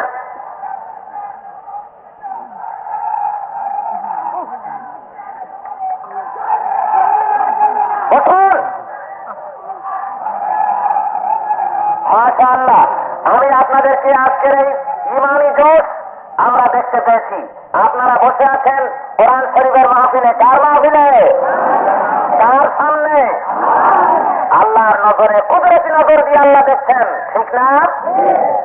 আল্লাহর কুদরতি ক্যামেরায় এ ছবি ধরা পড়ছে। বেদাতের বিরুদ্ধে আপনারা সোচ্চার, এ কথা আল্লাহ রাব্বুল আলামিন ভালো করে জানেন। ফেরেশতারা রেকর্ড করে নিলেন। জোরে বলেন আলহামদুলিল্লাহ। ভাইয়ের আমার, আমি শুধু আপনাদের জানা কথাগুলিকে স্মরণ করিয়ে দিচ্ছি, আপনাদের মন মস্তিষ্কের মধ্যে একটু আলোড়ন সৃষ্টি করে দিচ্ছি মাত্র। আল্লাহ বলছেন ফালা তাজআলু লিল্লাহি আনদাদা ওয়া আনতুম তা'লামুন। তোমরা যখন জেনেছো খাবার দেওয়ার মালিক আমি, ফসল উৎপাদন করার মালিক আমি, সকল কিছুর মালিকানা যখন আমার, তখন আর কারো সামনে মাথা নত করো না। মুসলমান দেখলে চট গায়ে দেওয়া, সালার চট আর বড় বড় শিকল এগুলি দেওয়া, কয়েছে ইনি হলেন 12 আউলিয়ার একজন, তার কাছে দিল টাকা পয়সা। আর যদি ল্যাংটা হইতে পারে তাহলে তো আর কথাই নেই। ঢাকায় বা বিভিন্ন জায়গায় তারে কয় মামু, এখানে কি কয় জানি। আবার বলে উনি ল্যাংটা শাক। আমি বলি ঠিকই তাই। সেই সমাজের নারীরা উলঙ্গপনার বেহায়াপনায় উচ্ছৃঙ্খলতার জীবন যাপন করে, যে সমাজের নারী পুরুষ পোশাক আর ভালো লাগে না, যখন ল্যাংটা হয়ে থাকবার প্রয়াস পাচ্ছে, সেই ল্যাংটা সমাজের উনি সত্যিকারের বাচ্চা, কোন সন্দেহ নাই। মুসলমান ভাইয়েরা, এভাবে করে মানুষ কবর পূজা, গোর পূজা, মানুষ পূজা ইত্যাদির পেছনে লেগে গেছে। এই লোকটা ল্যাংটা যখন হয়ে গেছে, যখন তার হায়া নষ্ট হয়ে গেছে, ওর কাছে ইমান নাই। হায়া যখন নাই তখন কি নাই, আর ইমান যখন নাই কি হয়ে গেছে? শয়তান হয়ে গেছে, বেঈমান হয়ে গেছে। একটা ল্যাংটা শয়তানের কাছে তুমি দোয়া চাইতে গেলে, তাকে টাকা দিতে গেলে। শুধু তাই নয়, আমি অত্যন্ত আফসোসের সাথে বলছি, চট্টগ্রাম বাজেবস্থান যেটাকে আপনারা বলেন, নাকি বলেন, বাইজিদ গোস্বামী বলেন, সেখানেও হযরত বাইজিদ গোস্বামী এসেছিলেন হয়তো। তো এসে তিনি সেখানে বসেছেন না কি করেছেন, এখানে তো তার মাজার শরীফ নাই নাকি, উনি আসছিলেন। আচ্ছা, এরপরে উনি বিদায় হয়েছেন, সেই স্মৃতি রক্ষা করা হয়েছে, ভালো কথা। সে জায়গায় বিরাট পুকুরের মধ্যে কচ্ছপগুলি, সব বুজুর্গ কচ্ছপ, বিরাট বিরাট স্বাস্থ্য। এতে যখন ওঠে, আমার চোখে আমি দেখেছি মানুষেরা সেখানে গিয়ে এদেরকে গোস্ত খাওয়ায়, মুড়ি খাওয়ায়। আবার অনেকে আছে ঘাটের পরে যখন ওঠে তখন ওই পায়ের উপরে হাত দিয়া মুখের পরে চুমো খায়। বুজুর্গ কচ্ছপের কত খুশি করে, ধরে খান নাউযুবিল্লাহ। কচ্ছপ এইসব মাগনা খাইয়ে খাইয়া কোনো কাজ তো নাই, একেবারে খাট আর মোটা হইয়া রিটায়ার্ড অফিসারের মতো হয়ে গেছে। ভাইরা আবার মুসলমান হয়ে কচ্ছপকে দিলে ইজ্জত, কচ্ছপকে খাবার দিয়ে, আর আল্লাহর বান্দা না খেয়ে ফুটপাতের উপরে শীতের মধ্যে একখানা হাত মাথার তলায় দিয়া উন্মুক্ত আকাশের নিচে খোদার কাছে ফরিয়াদ জানাচ্ছে। মানুষের চাইতে কচ্ছপের ইজ্জত দিলে তোমরা বেশি, এর চাইতে দুঃখজনক আর কি হতে পারে? ভাইরা আমার, মহান আল্লাহ রাব্বুল আলামিন বলেন নিয়ামত আমার পক্ষ থেকে আসে। সুতরাং শুনে রাখো ভালো করে, ওয়ামা বিকুম মিন নি'মাতিন ফামিনাল্লাহ। এরা বান্দা, তোমার জন্য যত নিয়ামত আছে, এই নিয়ামত কেউ তোমার দেয় না। এই নিয়ামতগুলি আমার আল্লাহ, আমি আল্লাহর পক্ষ থেকে সমস্ত নিয়ামত আছে। সুম্মা ইযা মাসসাকুমুদ দুরু ফাইলাইহি তাজআরুন। নিয়ামত বান্দা কি? আল্লাহর পক্ষ থেকে বান্দার জন্য নিয়ামত আছে। আর নিয়ামত যখন চলে যায়, বিপদ ও মুসিবত যখন আসে, মানুষ তখন হতচকিত হয়ে তখন দাঁড়িয়ে থাকে, থমকে যায়। আল্লাহ বলেন তোমাদের সকলকে আমার কাছে প্রত্যাবর্তন করতে হবে, এই কথাটা তোমাদের স্মরণ থাকা উচিত। সুম্মা ইযা কাশাফাদ দুরু আনকুম ইযা ফারিকুম মিনকুম বিরাব্বিহিম ইউশরিকুন। তিনি যখন বিপদ যখন আসে, মানুষ তখন হতচকিত হয়ে থমকে যায়। আর এই বিপদটাকে আল্লাহ যখন দূরে ছেড়ে দেন, বিপদ যখন দূরে চলে যায়, তখন তার ভিতর থেকে কিছু সংখ্যক লোক আল্লাহর সঙ্গে, তার রবের সঙ্গে নাফরমানি করা শুরু করে দেয়, শিরক করে। তখন নৌকার মধ্যে ছিল, তুফানে পড়ে গেছিল। তুফানে পড়ে কান্দ খোদার কাছে, চোখের পানি ফেলে কান্দে আর কয়, রব্বুল আলামিন, বিপদে পড়েছি তুফানের মধ্যে বঙ্গোপসাগরে, তুমি যদি না বাঁচাও মা বাবের কাছে ফিরে যেতে পারবো না, দয়া করে মেহেরবানি করে আবার আমার মা বাবের কাছে ফিরাইয়া দাও। ওই রাত্রে তুফানের মধ্যে পড়ে বান্দা কাঁদতেছে। আল্লাহ কি ঘুমায় আছে নাকি? ধরে বলেন, আল্লাহ ঘুমায় তখন? লা তাখুযুহু সিনাতুন ওয়ালা নাওম। আল্লাহ রাব্বুল আলামিনকে নিদ্রা আর তন্দ্রায় তাকে স্পর্শ করতে পারে না। ধরে বলেন সুবহানাল্লাহ। রব্বুল আলামিন বলেন, আমার বান্দা যখন তুফানের ভিতরে পড়ে আমার কাছে কান্দে, চোখের পানি যখন ফেলে দেয়, আমার রহমতের দরিয়ায় জোশ মেরে যায়, সহ্য করতে পারি না, আমি আমার বান্দাকে তুফানের ভিতর থেকে উঠায় খুলে এনে দেয়। ফালাম্মা নাজ্জাহুম ইলাল বাররি ফামিনহুম মুকতাসিদ ওয়া মা ইয়াজহাদু বিআয়াতিনা ইল্লা কুল্লু খাত্তারিন কাফুর। কুলে যখন উঠায়া দিলাম, বান্দা তখন আমার সঙ্গে নাফরমানি করা শুরু করে দিল। বলে কি? কয় মাঝি ছিল ফরিদপুরে মাঝি, ভালো করে শেষে ধরছিল হাল। যদি কায়দা মতো হাল না ধরত, একেবারে ডুবিয়া হাঙ্গর আর টিভির খোরাক হয়ে যেতাম। আল্লাহ কয়, দেখছো কত বড় নাফরমান, কান্দ আমার কাছে, বাঁচালাম আমি, প্রশংসা করেও মাঝি। ধরে কর নাউযুবিল্লাহ। এক বেচারা তুফানে বসছে, কয় খোদা মেহেরবানি করে আমারে বাঁচায় দাও, রক্ষা করো একটু। কুলে উঠতে পারলেই আমি 100 মোষ কোরবানি করে দেবো। বিপদে পড়লে চিন্তা থাকে না যে 100 মোষ আছে কিনা, দিতে পারবে কিনা। এরপরে যখন উপরে আসছে, কুলে যখন এসে গেল, বাঁচে গেছে, 1 দিন 2 দিন 3 দিন 4 দিন চলে গেল। লোকেরা জিজ্ঞেস করে, মিয়া তুমি যে তুফানে পড়ে তারপরে কোরবানি দিতে চাইছিলে 100 মহিষ, তা একটাও তো দিলে না। ওই একটা কথা নাকি? নদীর মাঝখানে তুফানে ফেলাই আল্লাহ আমার একটু ভয় দিল, আমি আল্লাহর একটু লোভ দেখালাম। ধরে কর নাউযুবিল্লাহি মিন যালিক। রব্বুল আলামিন বলে, বান্দারে শোন, একবার তুফান থেকে বাঁচায়া যেই খোদা তোমাকে উপরে উঠায় দিয়েছেন, ওই খোদা আবার তোমারে তুফানে নিয়ে যেতে পারেন। পারেন না? আল্লাহ রাব্বুল আলামিন আরেকদিন কায়দায় ফেলাইয়া তুফানের মধ্যে ডুবি খাওয়াইতে পারেন, জানও শেষ করে দিতে পারেন। এই ক্ষমতাটা কার?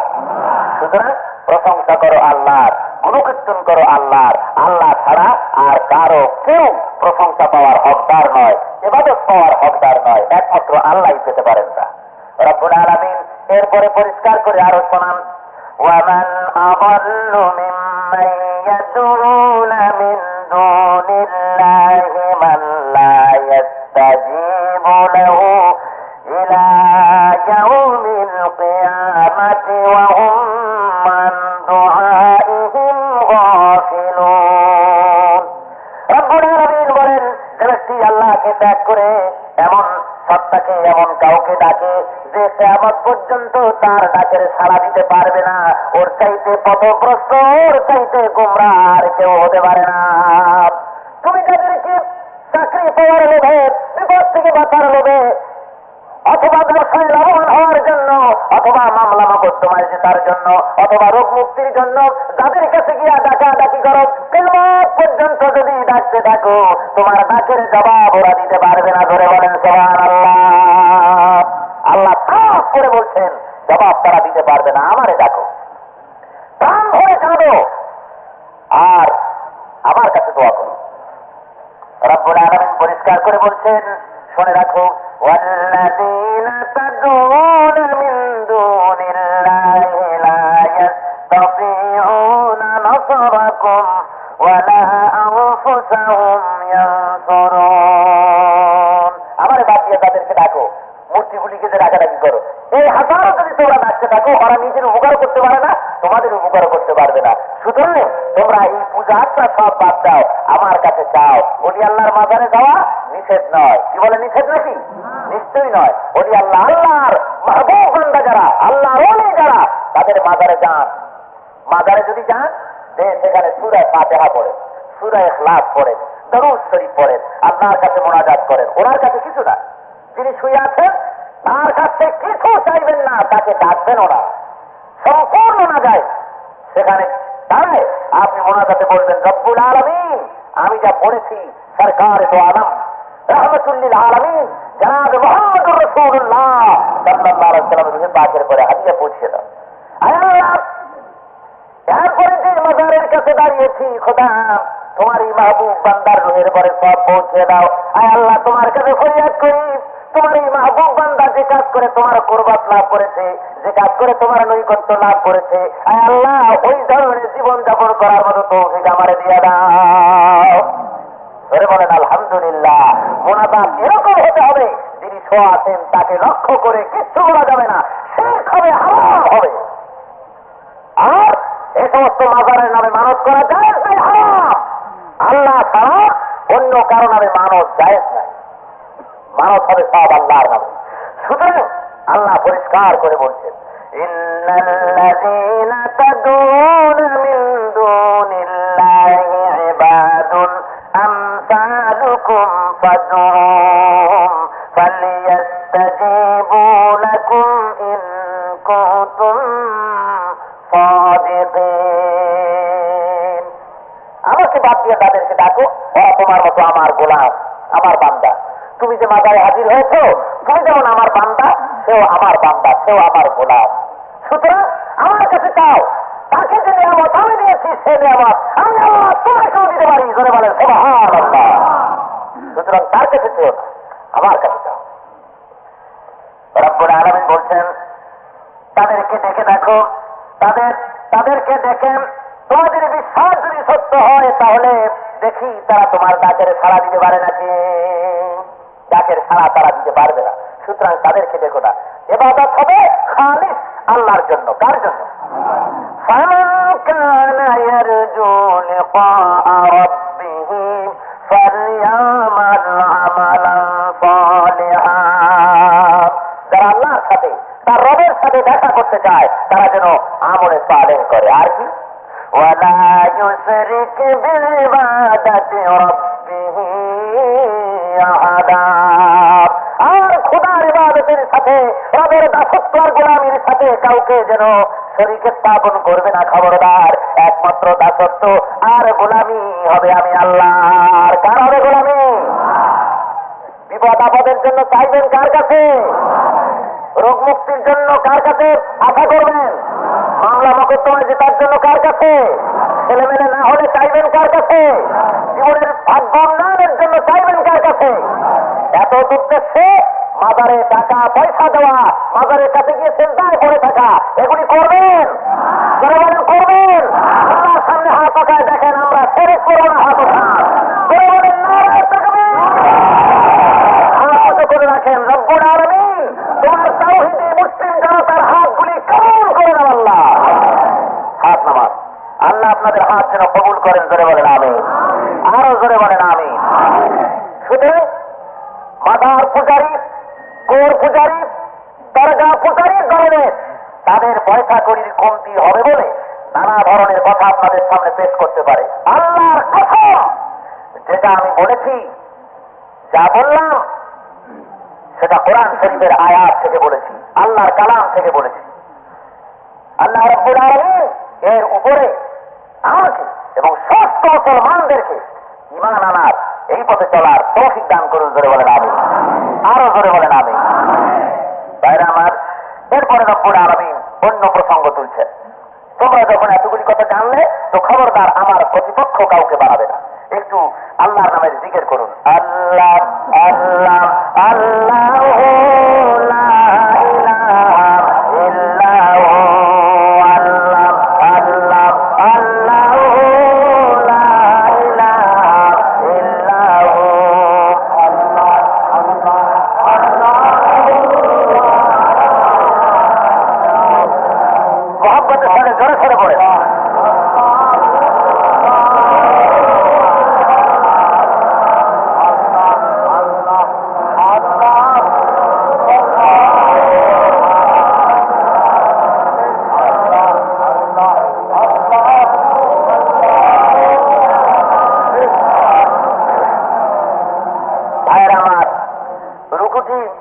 শেষ হয়ে আসছে। আমি খুব লম্বা চূড়া ব্যাখ্যা দেবো না, বোধহয় আপনারা বহু দূরের মানুষ, এই জন্য আপনারা ব্যস্ত হচ্ছেন নাকি?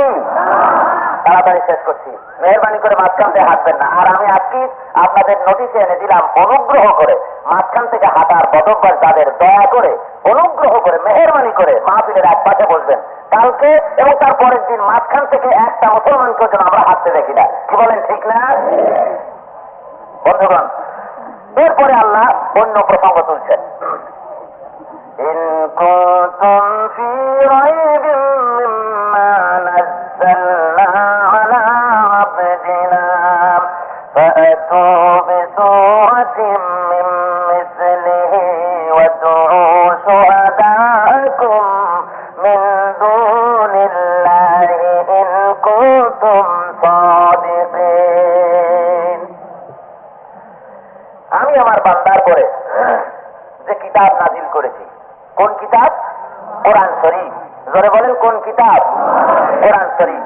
যে কিতাব আমি নাজিল করেছি, এই কিতাবে যদি তোমরা সন্দেহ পোষণ করো, আমি আমার বান্দার পরে যে কিতাব দিয়েছি, বান্দাকে মুহাম্মাদুর রাসূলুল্লাহ, জোরে বলেন সাল্লাল্লাহু আলাইহি ওয়াসাল্লাম।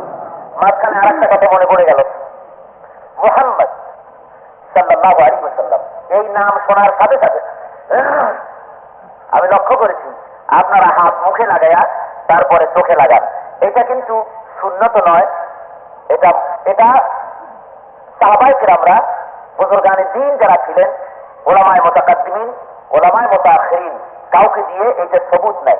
সবুত আছে হুজুরের নাম শোনা মাত্র সাল্লাল্লাহু আলাইহি ওয়াসাল্লাম বলা ওয়াজিব। যারা বলেন কি ওয়াজিব? তো আমি লক্ষ্য করছি সেই ওয়াজিবকে ছেড়ে দিয়ে মুখে একটু চুমা দিয়ে আপনারা চোখে লাগাচ্ছেন, অথচ হুজুরের নাম যখনই শোনা হবে প্রত্যেকটি মুসলমান যারা শুনবে তাদের পক্ষে হুজুরের নামে দরুদ পড়া ওয়াজিব হয়ে যায়। সুতরাং ওয়াজিবটাকে তরক করে আপনারা এইটা না করলে বোধহয় ভালো হয়। আর যদি করতেই চান তো ওয়াজিবটাকে আদায় করে নেবেন। আল্লাহ বলছেন, আমি আমার বান্দার পরে যে কিতাব নাজিল করেছি, সেই কিতাব এর মধ্যে যদি তোমাদের কোনো সন্দেহ হয়, অর্থাৎ এটা আল্লাহর নয়, মুহাম্মদ সাল্লাল্লাহু আলাইহি ওয়াসাল্লামের বানানো, এতে যদি তোমাদের সন্দেহ হয় তাহলে এক কাজ করো, فأتوا بسورة من مثله وادعوا شهداءكم من دون الله। যদি কোরআন শরীফের উপরে সন্দেহ পোষণ করো তাহলে তোমরা কোরআন শরীফের সূরার মতো একটা সূরা বানায় নিয়ে আসো। আমরা তো দেখি একটা সূরা, ওয়াদউ শুহাদাকুম মিন দুনিল্লাহ, আর আল্লাহ বাদে তোমাদের যত সমর্থক আছে, সমমনা, একমনা, বন্ধুবর্গ যারা আছে আল্লাহ বাদে সকলকে ডাকো। ইন কুনতুম সাদিকিন, সবাইকে ডেকে একটা সূরা এরকম করে বানাও যদি তোমরা তোমাদের দাবিতে সত্যবাদী হও। খোদার এই চ্যালেঞ্জ কত বছরের? 1400 বছর পদার্পণ করলো। এই চ্যালেঞ্জ আল্লাহ রাব্বুল আলামিন পেশ করলেন বিশ্ব জোড়া মানুষের কাছে।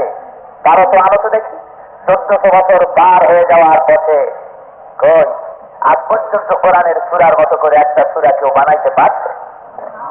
জোরে বলেন, পেরেছে কেউ? কেউ পারে। মুসাইলামায়ে কাজ্জাব সরকার দো আলম रहमतुल लिल आलमीन साहिबे काबा कौसैन फखरे दो आलम नूरे मुजस्सम जनाब मुहम्मदुर रसूलुल्लाह सल्लल्लाहु अलैहि वसल्लम তার হিনে হায়াতে নবুয়তের দাবি করল। মুসাইলামায়ে কাজ্জাব বলল, আমিও নবী। লোকেরা বলল, আপনি নবীটা কোরআন শরীফ কই? হুজুরের উপরে তো কোরআন নাজিল হয়, আপনার উপরে কই? কেবল তো হলাম নবী, অপেক্ষা কর। হুজুর সাল্লাল্লাহু আলাইহি ওয়াসাল্লামের আর এক খাসলত, বাচ্চাদেরকে তার আদত মুবারক, কারো বাচ্চা হলে হুজুরের কাছে নিয়ে আসে তারা, হুজুর মুখ থেকে খোরমা চিবিয়ে বাচ্চার মুখে তুলে দেন। এই বাচ্চার ইলম বর্ধনের জন্য, বরকতের জন্য লোকেরা এভাবে করে নেয়। যে বাগানে খোরমা কম হয়, খেজুর কম হয়, সরকার দো আলম সাল্লাল্লাহু আলাইহি ওয়াসাল্লামকে তারা সে পথ থেকে নিয়ে যান। হুজুরের কদম মুবারকের পদধূলির ওসিলায় আল্লাহ রাব্বুল আলামিন সেই জমিনে, সেই বাগানে ফসল বৃদ্ধি করে দেন। কুয়ায় পানি না থাকলে সেখান থেকে আল্লাহর হাবিব যখন হেঁটে যেতেন কুয়ার ভিতরে পানি বঞ্চিত হয়ে যেত। আপনার ভিতরে সেই ধরনের কিছু কেরামতি তো থাকা দরকার। তো বলছে, তাই তো, তা তোমাদের ছেলে পেলে আমার কাছে নিয়ে এসো। ছেলে পেলে যখন নিয়ে আসতো, ও মুখ দিয়ে চাপাইয়া যা দিত মুখের মধ্যে, ছেলে বড় হলে কথাই বলতে পারতো না। কোন বাগান দিয়ে হেঁটে গেলে সে বাগানের গাছে যদি খোরমা থাকতো তাও নষ্ট হয়ে পচে যেত। লোকেরা বললো এই কি হতভাগ্য নবী, কি মুশকিল। তা ঠিক আছে, আপনি কিছু বানান, কোরআনের নামে কই আপনার উপরে হয়ে আছে কই। কিছুদিন পরে সে সূরা আল কাউসারের একটা প্যারোডি বানালো। সূরা আল কাউসার ওই ঠকে ঠকে একটা আন্দাজে বানায় নিল, বললো যে শিগগির আসো তোমরা। কি কয়, ওহি আসছে, জিবরাইল আসছিল রাত্রে। কি ওহি আসছে? তো বলছে ইন্না আ'তাইনাকাল আফাক ফাসাল্লি লিরাব্বিকা ওয়াজআক ইন্না শানিআকা হুয়াল আবলাক। লোকেরা শুনে হতভম্ব, আকাশে পড়ার মতো। কি আশ্চর্য সূরা, আগা খক খক, এ তো বুঝি না কিছু, কোন মিল নাই, আগা নাই, গোড়া নাই, অর্থ কত বিচ্ছিরি। ইন্না আ'তাইনাকাল আফাক, অর্থাৎ আমি তোমাকে আকাশ পক্ষী দান করেছি।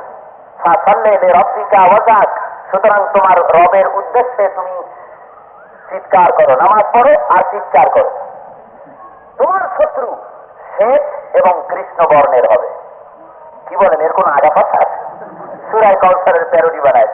অথচ সূরা কাউসার কত পবিত্র, তার ভাব, তার লালিত্য, তার মাধুর্য, তার সাবলীল গতিময় ছন্দ কত সুন্দর, মানুষকে মোহাবিষ্ট করে, মোহমুগ্ধ করে, চিত্তাকর্ষক, হৃদয় গ্রাহী। পড়েন সবাই, ইন্না আ'তাইনাকাল কাউসার ফাসাল্লি লিরাব্বিকা ওয়ানহার ইন্না শানিআকা হুয়াল আবতার। কি সুন্দর করে আল্লাহর কালাম, কত মধুর, কি সুন্দর বয়ান। এটা আপনি তাড়াতাড়ি পড়বেন, তাহলে মনে হবে আপনার কাছে যেন একটা প্রভাব পড়ে যাচ্ছে। আর যদি থেমে থেমে আস্তে আস্তে আয়াতে আয়াতে থেমে থেমে পড়েন, মনে হবে যেন কবিতা পড়তেছেন, ছন্দের জাদু কবি কবিতা পড়ছেন। ধরে বলেন সুবহানাল্লাহ। আর রহমান আল্লামাল কুরআন খলাকাল ইনসান আল্লামাহুল বায়ান ইযাস সামাউ ফাতারাত ওয়া ইযাল কাওয়াকিবু তাফারাত ওয়া ইযাল বিহারু ফুজ্জিরাত ওয়া ইযাল কুবুরু বু'সিরাত আলিমাত নাফসুম মা কদ্দামাত ওয়া আখখারাত। একটার সাথে আরেকটা কি অপরূপী। রব্বুল আলামিন বলছেন, যদি সন্দেহ করো কোরআন শরীফের মতো করে একটা সূরা বানায় নিয়ে আসো না। তোমাদের বন্ধু বান্ধবদের সাহায্য সহানুভূতি নাও, পারবে না করতে, সারা জীবন চলে যাবে, পারবে না। সরকার দো আলম জনাবে মুহাম্মদুর রাসূলুল্লাহ সাল্লাল্লাহু আলাইহি ওয়াসাল্লাম কোরআন তেলাওয়াত করতেন, কাফের বেঈমানেরা পাগলের মতো হয়ে যেত। এক তো আল্লাহর কালাম, আর তেলাওয়াত করতেছেন আল্লাহর হাবিব। ধরে বলেন সুবহানাল্লাহ, সুবহানাল্লাহ। আবু জাহেল বলছে, খবরদার, ওই যে দেখা যায় বাইতুল্লাহর কাছে বসে কি যেন পড়তেছে, কাছেও যাইও না, তাহলে বিভ্রান্ত হবে। একটা কাফের মনে করলো যেরকম নিষেধ করে কেন, একটু শুনি না। দুই কানের মধ্যে চুলে এতটা গাদায় দিয়ে তারপরে আস্তে করে গেছে। আবু জাহেল বলেছে, এ হলো পাগল, পাগলের কাছে যাইও না। ওই বান্দা ধীর মন্থর গতিতে, মানুষের ভিড় ছিল হজের মৌসুম, যাই দেখে আল্লাহর হাবিব বায়তুল্লাহর পাশে দাঁড়িয়ে তেলাওয়াত করতেছেন। বহিরাগত হজ যাত্রীরা, হজ পালনে যারা এসেছে, সমস্ত লোকগুলি দাঁড়ায় দাঁড়ায় শুনতেছে পাগলের মতো। শুনতে শুনতে সকলে তার নিজের অজান্তে চোখ থেকে পানি পড়তেছে। এই ব্যক্তি মনে করল আবু জাহেল বলে দিয়েছে নাকি জেনে ধরা রুগী, এ নাকি পাগল। আরে পাগলের চেহারা কি এত সুন্দর হতে পারে? কখনো পাগল হতে পারে না। পাগলের চেহারা এত সুন্দর হয় কি করে? শুনি না কি বলে, কানের থেকে একটা চুল আসতে একটু ঢিল করে দিচ্ছে, আর অমনি কোরআন শরীফের আয়াত কর্ণকুহরে প্রবেশ করে, মর্মের ভিতরে প্রবেশ করেছে, কলেজার উপরে গিয়ে বসে গেছে। ধরে বলেন সুবহানাল্লাহ। দুই কানের চুলা খুলে ফেলাইয়া প্রাণ ভরে আল্লাহর কালাম শুনে আল্লাহর বান্দা চিৎকার মেরে বলছে, ওরে আবু জাহেল, শুনে নেন, এতদিন পর্যন্ত এই হকের থেকে ফিরাইয়া রাখছিলি। সন্দেহ মুহাম্মদ সাল্লাল্লাহু আলাইহি ওয়াসাল্লাম পাগল নন, বরং তোরা পাগল। ওনাকে জেনে ধরে নাই, বরং তোদেরকে জেনে ধরেছে। আল্লাহর হাবিবের মুখে যা শুনলাম, এটা তার বানানো নয়, এটা নিঃসন্দেহে খোদার কালাম। আমি আর তোদের দলে রইলাম না, আমিও মুসলমান হয়ে গেলাম। লা ইলাহা ইল্লাল্লাহু মুহাম্মাদুর রাসূলুল্লাহ। কোরআন শরীফের উপরে বাধা আসলো, ওরা চ্যালেঞ্জ করছে কাদের বেঈমানেরা আল্লাহর হাবিবের ঘরের চতুর্দিকে গিয়ে দাঁড়াইছে যে পায় কোথায় এই কথাগুলি, রাত্রে বানায় নাকি একটু চিন্তা করে দেখতে হবে। আবু জাহেল গিয়ে দাঁড়াইছে এক পাশে, আবু সুফিয়ান এক পাশে, ওতবা সাহেবা গিয়ে আর দুই পাশে দাঁড়ায়। কি বলে শুনি না, কি করে এগুলি কেমনে বাদ। ভাইরা আমার, চারো কাফের দাঁড়ায় আছে, কেউ জানে না অন্যের খবর, কেউ আর কেউ আসছে নাকি। গভীর রাত্রে আল্লাহর হাবিব কোরআন শরীফ তেলাওয়াত করতেছেন। হায়রে পবিত্র জবানে যখন তেলাওয়াত করতেছেন আল্লাহর হাবিব, কাফির বেঈমানেরা মনে করতেছে আর একটু শুনি তারপরে বসবো, আর একটু শুনি তারপরে বসবো, আর একটু শুনি তারপরে বাড়ি যাব। এমনি করে করে কারোটা কাফিরের জন্য ফজরে রক্ত হয়ে গেছে, দাঁড়ানো থেকে বসার সময় পায় না। ঘরের থেকে বেরিয়ে আবু জাহেল কয়, আবু সুফিয়ান তুমি আসলা কখন? অমুক সময়। ওতবা তুমি? কই সময়। হাঁটতেছে চারজন। আবু সুফিয়ান কয়, ওখানে তো আবু জাহেল একটা কথা বলি যদি রাগ না করো। কয় বলো। আবু সুফিয়ান বলছে, আবু জাহেল সারা রাত ধরে আব্দুল্লাহর পুত্র মুহাম্মদুর রাসূলুল্লাহ সাল্লাল্লাহু আলাইহি সাল্লামের মুখে যা শুনলাম, আমি লাতমানাতের কসম করে বলতেছি এই রকম সুন্দর করে মানুষে বানায় বলতে পারে না।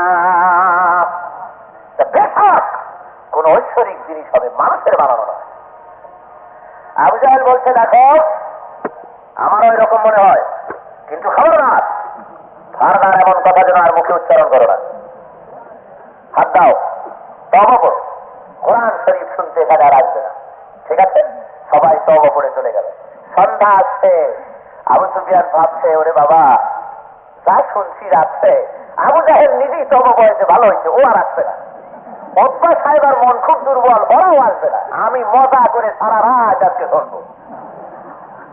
ওতবাও তাই ভেবেছে, সাহেবাও তাই ভেবেছে।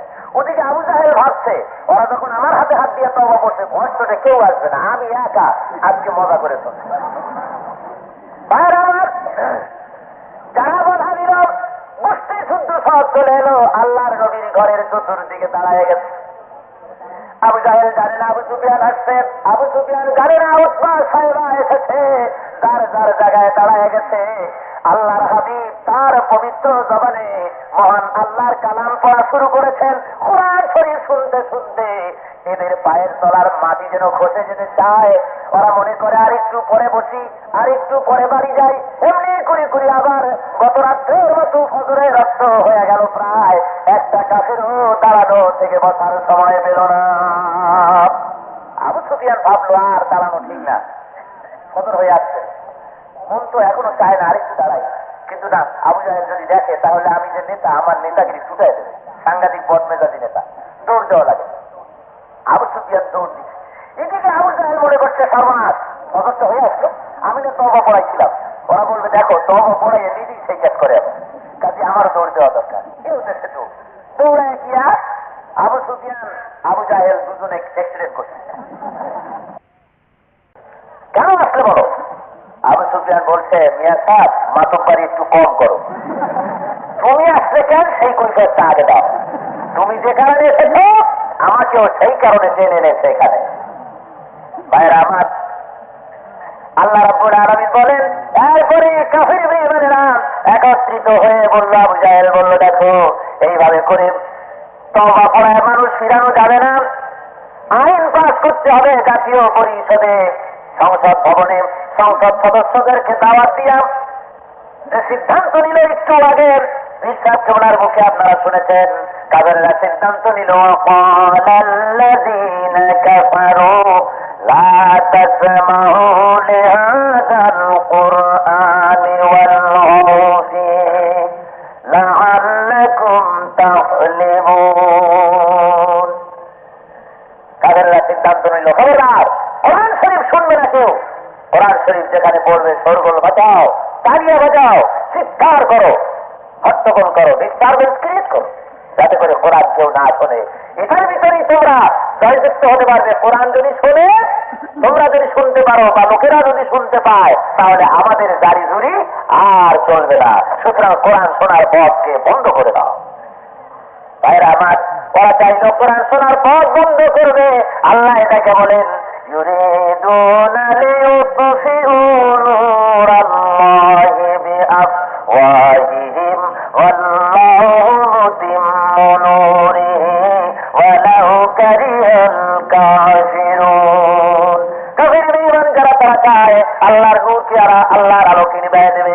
রব্বুল আলামিন বলেন আমি আমার নূরকে পূর্ণতা দান করব, তাতে কাফির বেঈমানদের মনের মধ্যে যত জ্বালা যন্ত্রণা হোক না কেন, ওদের মন পুরুক, ওদের মন জ্বলুক, ওরা হিংসায় জ্বলে পড়ে ছাই হোক, তারপরেও আমার কোরআনের বাতিকে, কোরআনের আলোকে, কোরআনের পতাকাকে বিশ্ব জুড়ে উড়ায় দেবো আমি আল্লাহ। করে বলে সুবহানাল্লাহ।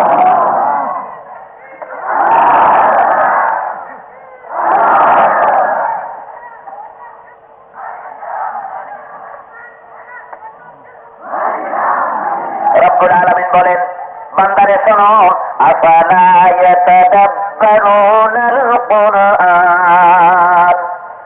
তোমরা কি কোরআন শরীফ সম্পর্কে চিন্তা ভাবনা করো না? কোন ফিকির করো না? তোমরা একে মনে করো যে অন্যের বা মানুষের কিছু আছে?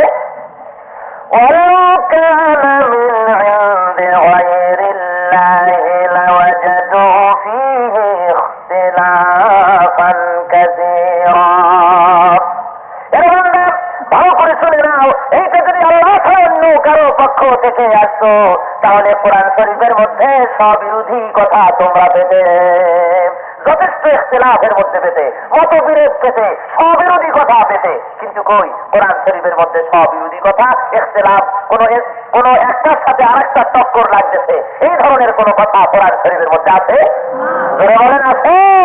নাই। রব্বুল আলামিন বলেন এটা আমার কালাম, এতে কোনো সন্দেহ নাই। আর এই কোরআন শরীফ কোন রদ বদল হবে না, এর দাড়ি কমা সেমিকরণ পর্যন্ত পরিবর্তন হবে না। কেন? দুনিয়ার ভিতরে বাইবেল আছে, বেদ আছে, জিন্দাবেস্তা আছে, গ্রন্থ সাহেব আছে, তাওতে কিং আছে। দুনিয়ার সমস্ত ধর্ম গ্রন্থগুলি রদ বদল হয়েছে, পরিবর্তন হয়েছে। 1400 বছরের মধ্যেই আল্লাহর কালামের মধ্যে কোনো পরিবর্তন হয় নাই। কেন হয়নি? নাহনু নাযালনার যিকরা ওয়া ইন্না লাহু লাহাফিজুন। কোরআন নাযিল করেছি আমি আল্লাহ, আর এর সংরক্ষণের সম্পূর্ণ দায়িত্ব আমি রব্বুল আলামিন নিজ হাতে গ্রহণ করেছি। যে জিনিসের সংরক্ষণের দায়িত্ব খোদা গ্রহণ করেন, তার মধ্যে কোনো পরিবর্তনের চিন্তাও করা যায়? অভিনয় করে বলেন যায়। সারা বিশ্বের মধ্যে কোরআন শরীফ ঠিক যেমন ছিল তেমন আছে। তাম পৃথিবীর সমস্ত ধর্মগ্রন্থ যদি জ্বালায় দেওয়া হয়, পোড়ায় দেওয়া হয়, পৃথিবীর মধ্যে এমন কোন ধর্মের অনুসারী নাই যে তারা তাদের ধর্মগ্রন্থকে আবার তারা রচনা করতে পারে। আছে? কিন্তু মুসলমান এমন জাত, আল্লাহর কালাম এমন জিনিস, তাম পৃথিবীর কোরআন শরীফ যদি কোনো দুর্ঘটনায় আল্লাহ যেন এমন না করেন, কোন দুর্ঘটনায় যেন এমন না করেন, পৃথিবীর সমস্ত কোরআন যদি উঠে যায়, মুসলমান এমন এক জাত তাদের কোরআন শরীফ আবার তারা রচনা করতে পারবে। এর মধ্যে একটা দাড়ি কমাজের জবরের কোনো পরিবর্তন হবে না। ধরে বলেন সুবহানাল্লাহ। কারণ কি? কারণ হলো গোটা পৃথিবীর সমস্ত জায়গার যে ভাষার হোক না কেন, কোরআন পড়তে হবে আরবিতে। কোন ভাষায়? যাদের বাড়ি জার্মানিতে তারা পড়বে কোন ভাষায়? যাদের বাড়ি ইংল্যান্ডে তারা, পর্তুগালে তারা, সকলের ভাষা, সকলে কোরআন শরীফ পড়তে হবে কিসে? আরবিতে। মূল কেন্দ্রীয় ভাষায় কোরআন তেলাওয়াত করা লাগবে। এই আরবিতে তেলাওয়াত করছে পৃথিবীর কোটি কোটি মুসলমানেরা। তারপরে লক্ষ লক্ষ মুসলমান এটাকে সিনার মধ্যে আবদ্ধ করেছে, হেফজ করেছে। ধরে বলেন সুবহানাল্লাহ। ও ভাই আমার, ছেলে মেট্রিক পরীক্ষা দেবেন, একটা এসে গরুর রচনা মুখস্থ করে গেছে, পাটের রচনা, দেশের রচনা ইত্যাদি কয়েকটা রচনা মুখস্থ করে গেছে। পাইকারি দরে মুখস্থ করেছে কয়েক মাস আগের থেকে। যখন পরীক্ষার হলে চলে গেছে, ইংরেজিতে লেখা শুরু করেছে। 2 লাইন লেখার পরে আর তার মনে নাই। পাশে যে আছে জিজ্ঞেস করে, ও ভাই তুমি কি লিখতেছো? আমি লিখতেছি পাট। আমার তো গরু, ওর দ্বারা কিছু মিশাই দাও, গরুর গলা দড়ি দিয়ে। মনে নাই, ভুলে যায়। একটা এসে তাই মনে থাকে না। একটা কবিতা মুখস্থ করে 2 দিন পরে ভুলে যায়। অমিয়া, এটা যে আল্লাহর কালাম তার প্রমাণ এখানে মানুষ এটারে মুখস্থ করতে পারে। ওয়ালাকাদ ইয়াসসারনাল কুরআনা লিযিকর আইলিল হিফজ। আমি কোরআন শরীফকে মানুষের কাছে মুখস্থ করার জন্য সহজ সাধ্য করে দিয়েছি। ধরে বলেন সুবহানাল্লাহ। আল্লাহ বলেন, আমি যদি সহজ সাধ্য করে না দিতাম তাহলে এত বড় বিরাট গ্রন্থ, 540টা রুকু, 30টা বারাত আর 6,466টি আয়াত সংবলিত এত বড় বিরাট কিতাব মুখস্থ করে রাখা মানুষের পক্ষে সম্ভবপর হতো না। এটা কোরআনের একটা বিশেষ মুজিজা, যা মানুষ মুখস্থ করে রাখতে পারে। ধরে বলেন সুবহানাল্লাহ। ভাইরা আমার, আল্লাহ কয় এর মধ্যে কোনো ভুল নাই, ভ্রান্তি নাই। নবী এটারে বানায়া তৈরি করেন নাই। মা ইয়ানতিকু আনিল হাওয়া ইন হুয়া ইল্লা ওয়াহয়ুন ইউহা। নবী নফসের খাইসেরা বানান নাই। আমি যেটা বানাইছি, আমি যে ওহী দিয়েছি, ওহীর ভিত্তিতে তিনি তোমাদের সামনে এগুলি পেশ করেছেন। ওরা বলে যে মুহাম্মদ সাল্লাল্লাহু আলাইহি ওয়াসাল্লাম তিনি পাগল হয়ে গেছে। তাহলে কখনো পায়? রব্বুল আলামিন জবাব দিয়ে দিলেন, হাবিবকে যদি পাগল বলা হয়, ওই ধাক্কা কোথায় যায় লাগে? লাগে কোথায়? স্বয়ং আল্লাহর অস্তিত্বের উপরে আঘাত আনে যদি কেউ আল্লাহর হাবিবকে পাগল বলে। রব্বুল আলামিন সাথে সাথে জবাব দিয়ে দিলেন, ওয়া মা সাহিবুকুম বিমাজনুন। তোমাদের সাথী পাগল নন।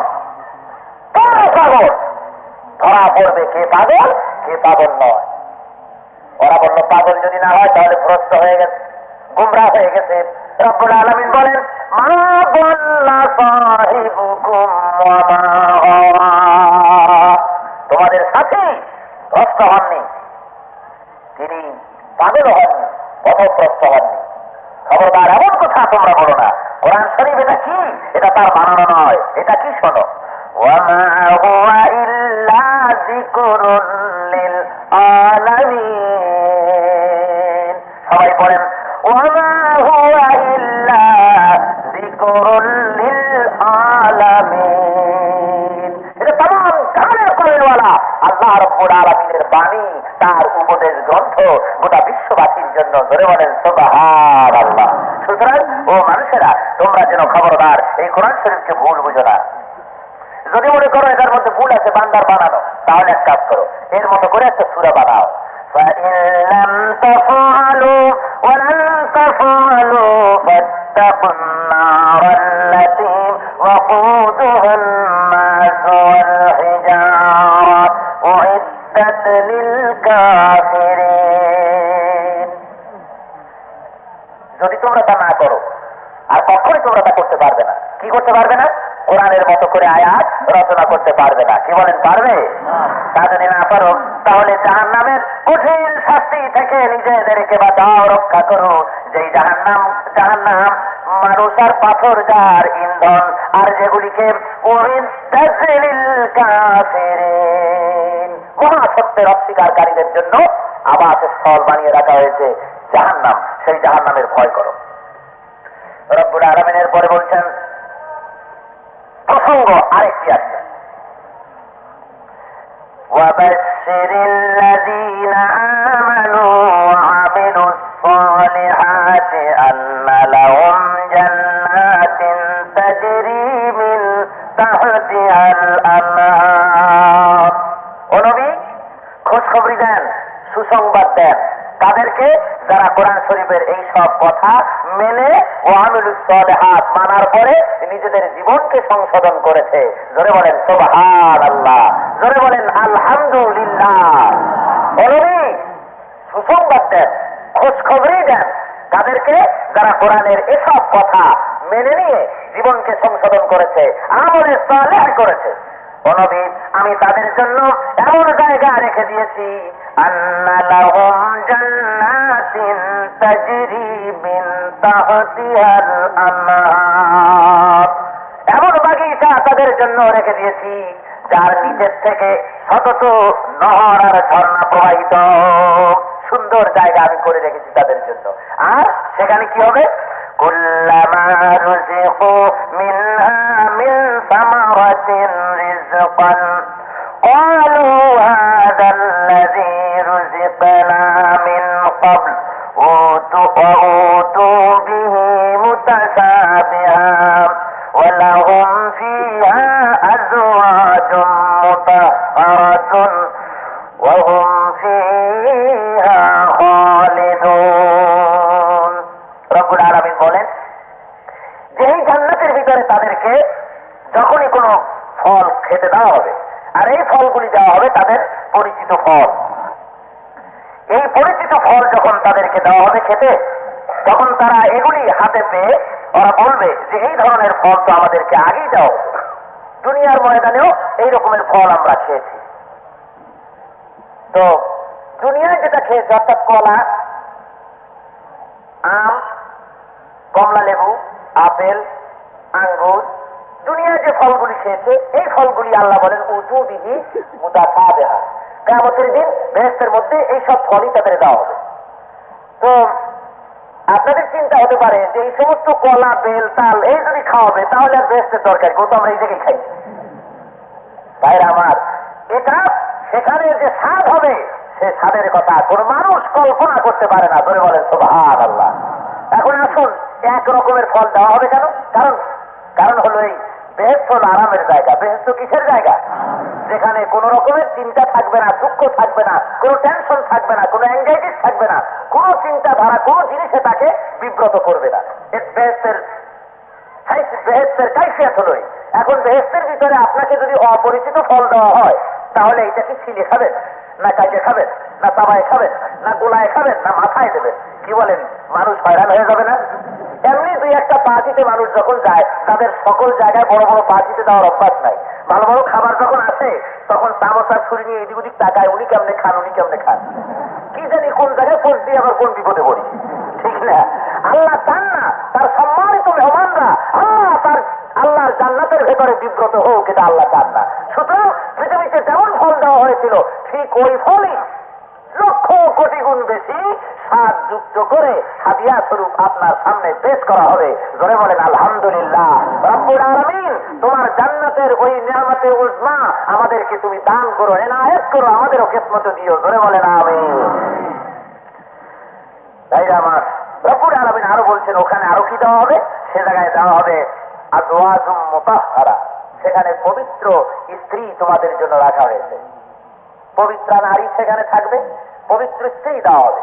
এই দুনিয়ায় যেসব পুরুষ নেক কাজ করেছে তার স্ত্রী যদি নেককার না হয় তো কিয়ামতের দিন আল্লাহ তার জান্নাতের মধ্যে ওই পুরুষের জন্য একটা নেককারিনী মহিলা তাকে দান করবেন। আর এখানে যদি কোনো নেককারিনী মহিলা, তার স্বামী নেককার ছিল না, সে ছিল নেককারিনী, বেহেশতের ভিতরে ওই জালিম পুরুষের অত্যাচার থেকে মুক্ত করে রব্বুল আলামিন তার জান্নাতের ভিতরে একজন পুরুষের সঙ্গিনী খাদেমা আল্লাহ তাকে বানায় দেবেন। আর এখানে যে নারী আর পুরুষ স্বামী স্ত্রী দুজনেই যদি নেককার আর নেককারিনী হয়, কিয়ামতের দিন আল্লাহর জান্নাতে উভয়ই একই জায়গায় থাকতে পারবেন স্বামী স্ত্রী হিসাবে। জোরে বলেন আলহামদুলিল্লাহ। আল্লাহ যেন এই নিয়ামত আমাদের সকলকে দান করেন। জোরে বলেন আমিন। ভাইয়ের আমার, রব্বুল আলামিন এরপরে বলছেন সেই বেহেশতের ভিতরে তোমরা প্রবেশ করবে এবং চিরদিন থাকবে। ইন্নাল্লাহা লা ইয়াস্তাহি আন ইয়াদরিবা মাসালাম মা বাউদাতান ফামা ফাওকাহা ফাআম্মাল্লাযীনা আমানু ফায়া'লামুনা আন্নাহুল হাক্কু মির রাব্বিহিম ওয়া আম্মাল্লাযীনা কাফারু ফায়াকুলুনা মাযা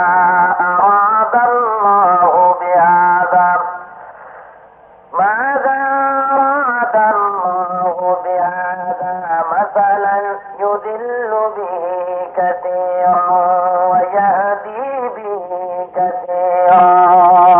এখানে একটি অনুল্লিখিত একটি প্রশ্নের জবাব আল্লাহ দিচ্ছেন।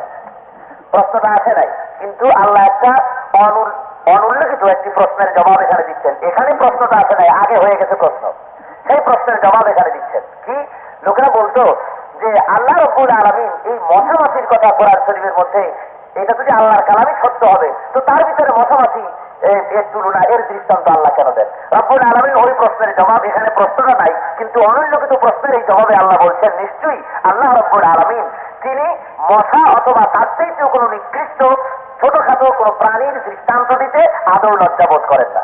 যারা ইমানদার আল্লাযীনা আমানু ফায়ালামুনা আন্নাহুল হক মির রাব্বিহিম, যারা ইমানদার ওরা ঠিক পায় যে এটা সত্য আর এটা আমার রব, আমার আল্লাহর পক্ষ থেকে তা নাযিল হয়েছে। জোরে বলেন সুবহানাল্লাহ।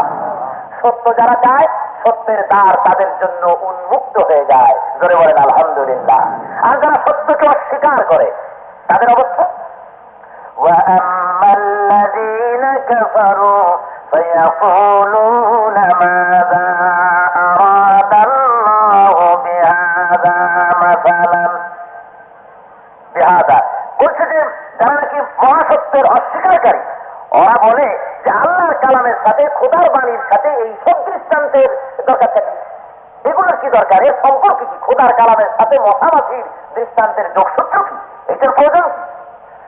রব্বুল আলামিন বলছেন এইভাবে করে তারা এটাকে তুচ্ছ তাচ্ছিল্য করে। ইউদিল্লু বিহি কাসীরা ওয়া ইয়াহদি বিহি কাসীরা। আল্লাহ রব্বুল আলামিন একই কথা দিয়ে কিছু সংখ্যককে ভ্রষ্ট করে দেন, গোমরাহ করে দেন, আর বিপুল সংখ্যককে অসংখ্য মানুষকে হেদায়েতের রাস্তা দেখায় দেন। ধরে বলেন সুবহানাল্লাহ।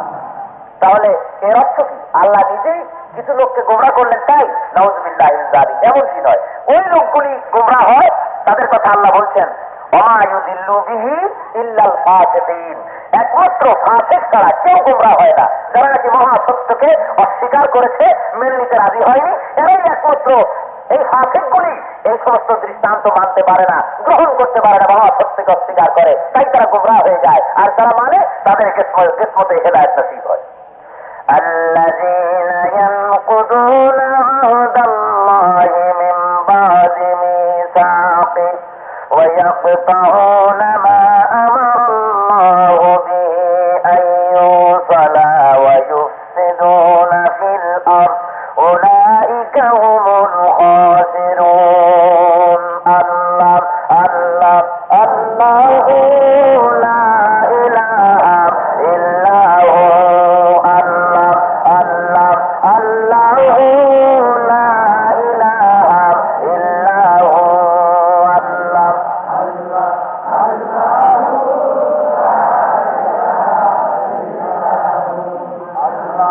الله الله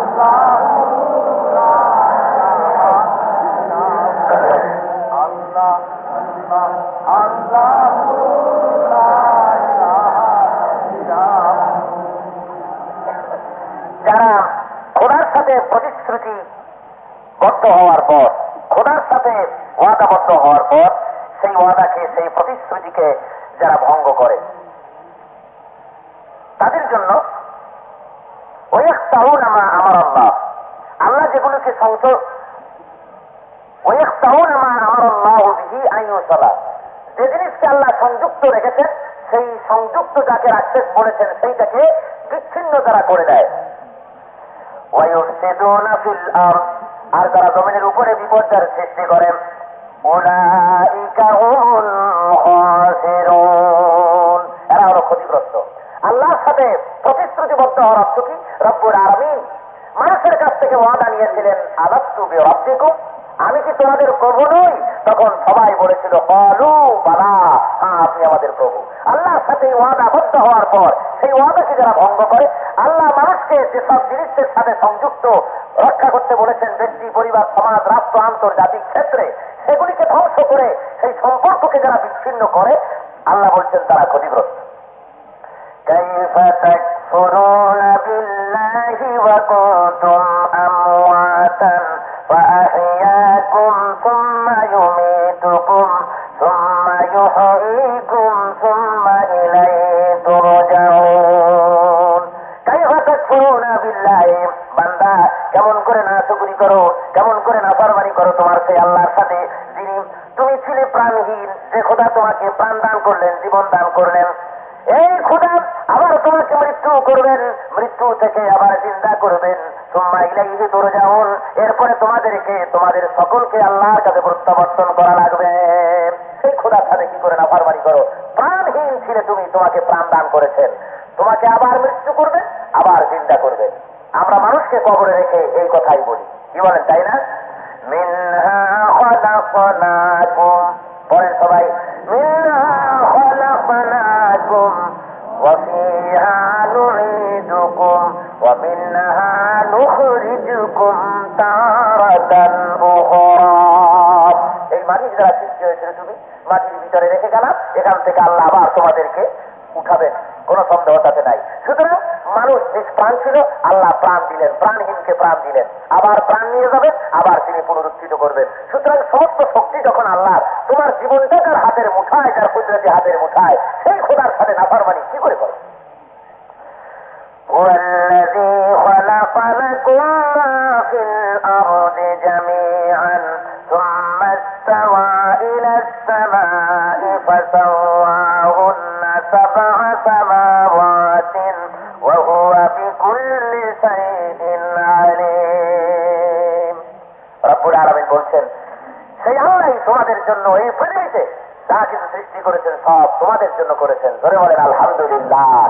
এই আসমান ও জমিন তা দেখতে পাও, খোদার সব সৃষ্টি তোমার খেদমতের জন্য। وَمَا خَلَقْنَا السَّمَاوَاتِ وَالْأَرْضَ وَمَا بَيْنَهُمَا لَاعِبِينَ। আসমান আর জমিনের মধ্যে যা কিছু সৃষ্টি করেছি, খেল তামাশার বিষয়বস্তু করে কিছু তৈরি করি নাই রে বান্দা, যা বানালাম তোর খেদমতের জন্য তৈরি করেছি। ধরে বলেন আলহামদুলিল্লাহ। সব তোর জন্য বানিয়েছি। আর এরপরে আল্লাহ ঊর্ধ্বের দিকে খেয়াল করলেন, ঊর্ধ্বের দিকে নজর করলেন, আল্লাহ তার কুদরতি নজর দিয়ে এবং সত্য আকাশ সৃষ্টি করলেন। ওয়াহুয়া বিকুল্লি শাইইন আলীম। আর আল্লাহ সকল কিছুর খবর রাখেন, সব কিছু তিনি জানেন, সকল কিছুর খবর তার কাছে আছে। ধরে বলেন আলহামদুলিল্লাহ। আপনি কোথায় থাকেন, কোথায় যান, কি করেন না করেন, সকল কিছুর খবর কার কাছে আছে? রব্বুল আলামিন বলেন, ও বান্দারে শোন, শুধু তোর নাম ওয়ায়ালামু মা ফিল বাররি ওয়াল বাহর। ওই জমিনের মধ্যে কি হয়, নদীর তলদেশে কি হয়, সব খবর আমি জানি। শুধু তাই নয়, ওয়াতাসুকুতু মিন ওয়ারাকাতিন ইল্লা ইয়ালামুহা। এই পৃথিবীর কোন একটি গাছের পাতা যদি পড়ে যায়, তাহলে কোন গাছের কোন পাতাটি পড়েছে আমি রব্বুল আলামিন সে খবর আমার ইলমে আছে। শুধু তাই নয়, পাতা পড়ে জমিনের পড়ে যে আওয়াজ হয়, ওই আওয়াজটুকুন তোমার মাবুদের কুদরতি কানে পৌঁছে যায়। ধরে বলেন সুবহানাল্লাহ। সকল কিছু তিনি জানেন, সব খবর তার কাছে। সাদাকাল্লাহুল মাওলানাল আযীম। গতকাল তার আগের দিন থেকে নিয়ে এই পর্যন্ত কোরআন শরীফের 3টি রুকু আপনাদের সামনে পেশ করা হয়েছে।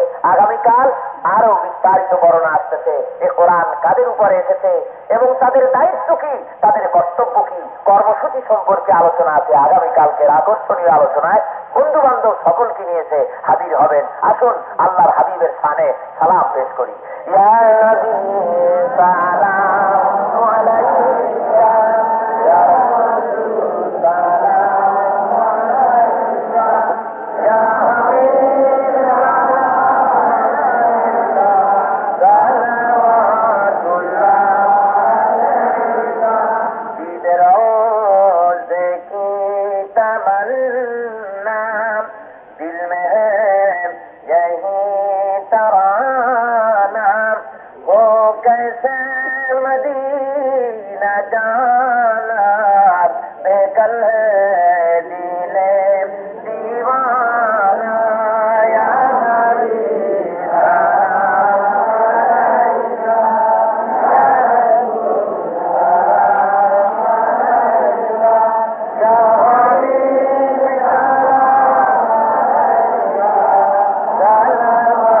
सलावतुल्लाह अलैका।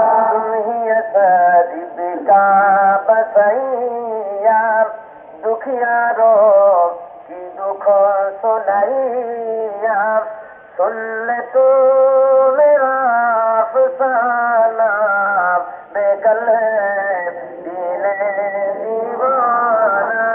या नबी सलाम अलैका, या रसूल सलाम अलैका, या हबीब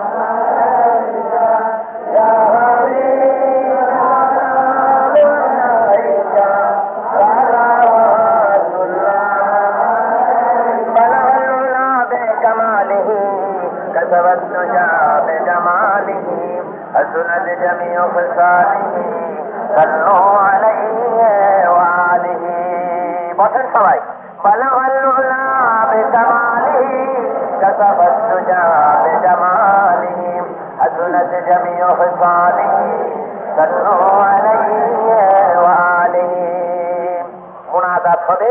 মুনাজাতে অংশগ্রহণ করার জন্য যত ভাই দাঁড়ায় আছেন সমস্ত মুসলমান ভাইরা যার যার জায়গায় বসে পড়ুন।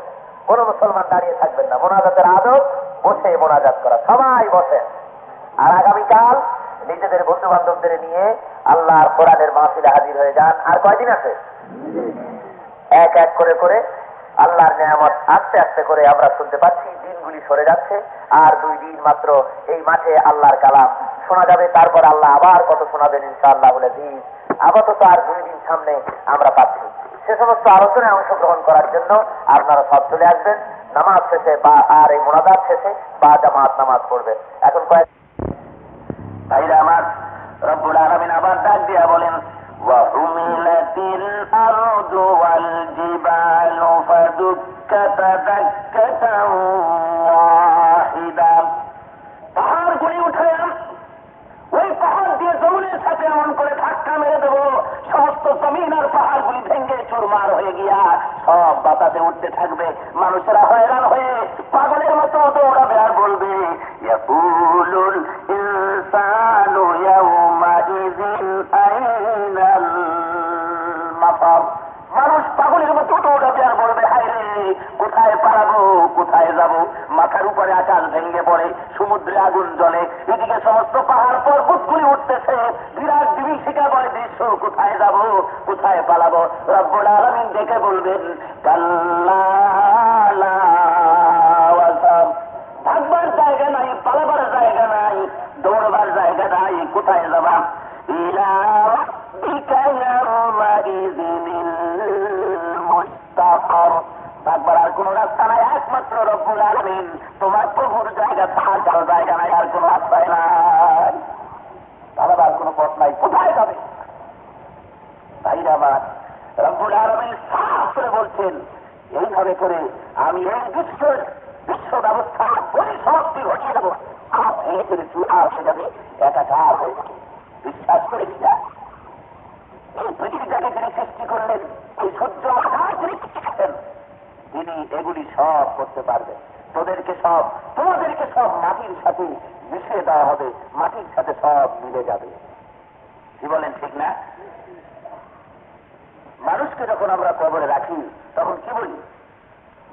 মিনহা খালাকনাকুম, বলেন সবাই, মিনহা খালাকনাকুম ওয়া ফিহা নুঈদুকুম ওয়া মিনহা নুখরিজুকুম তারাতান উখরা।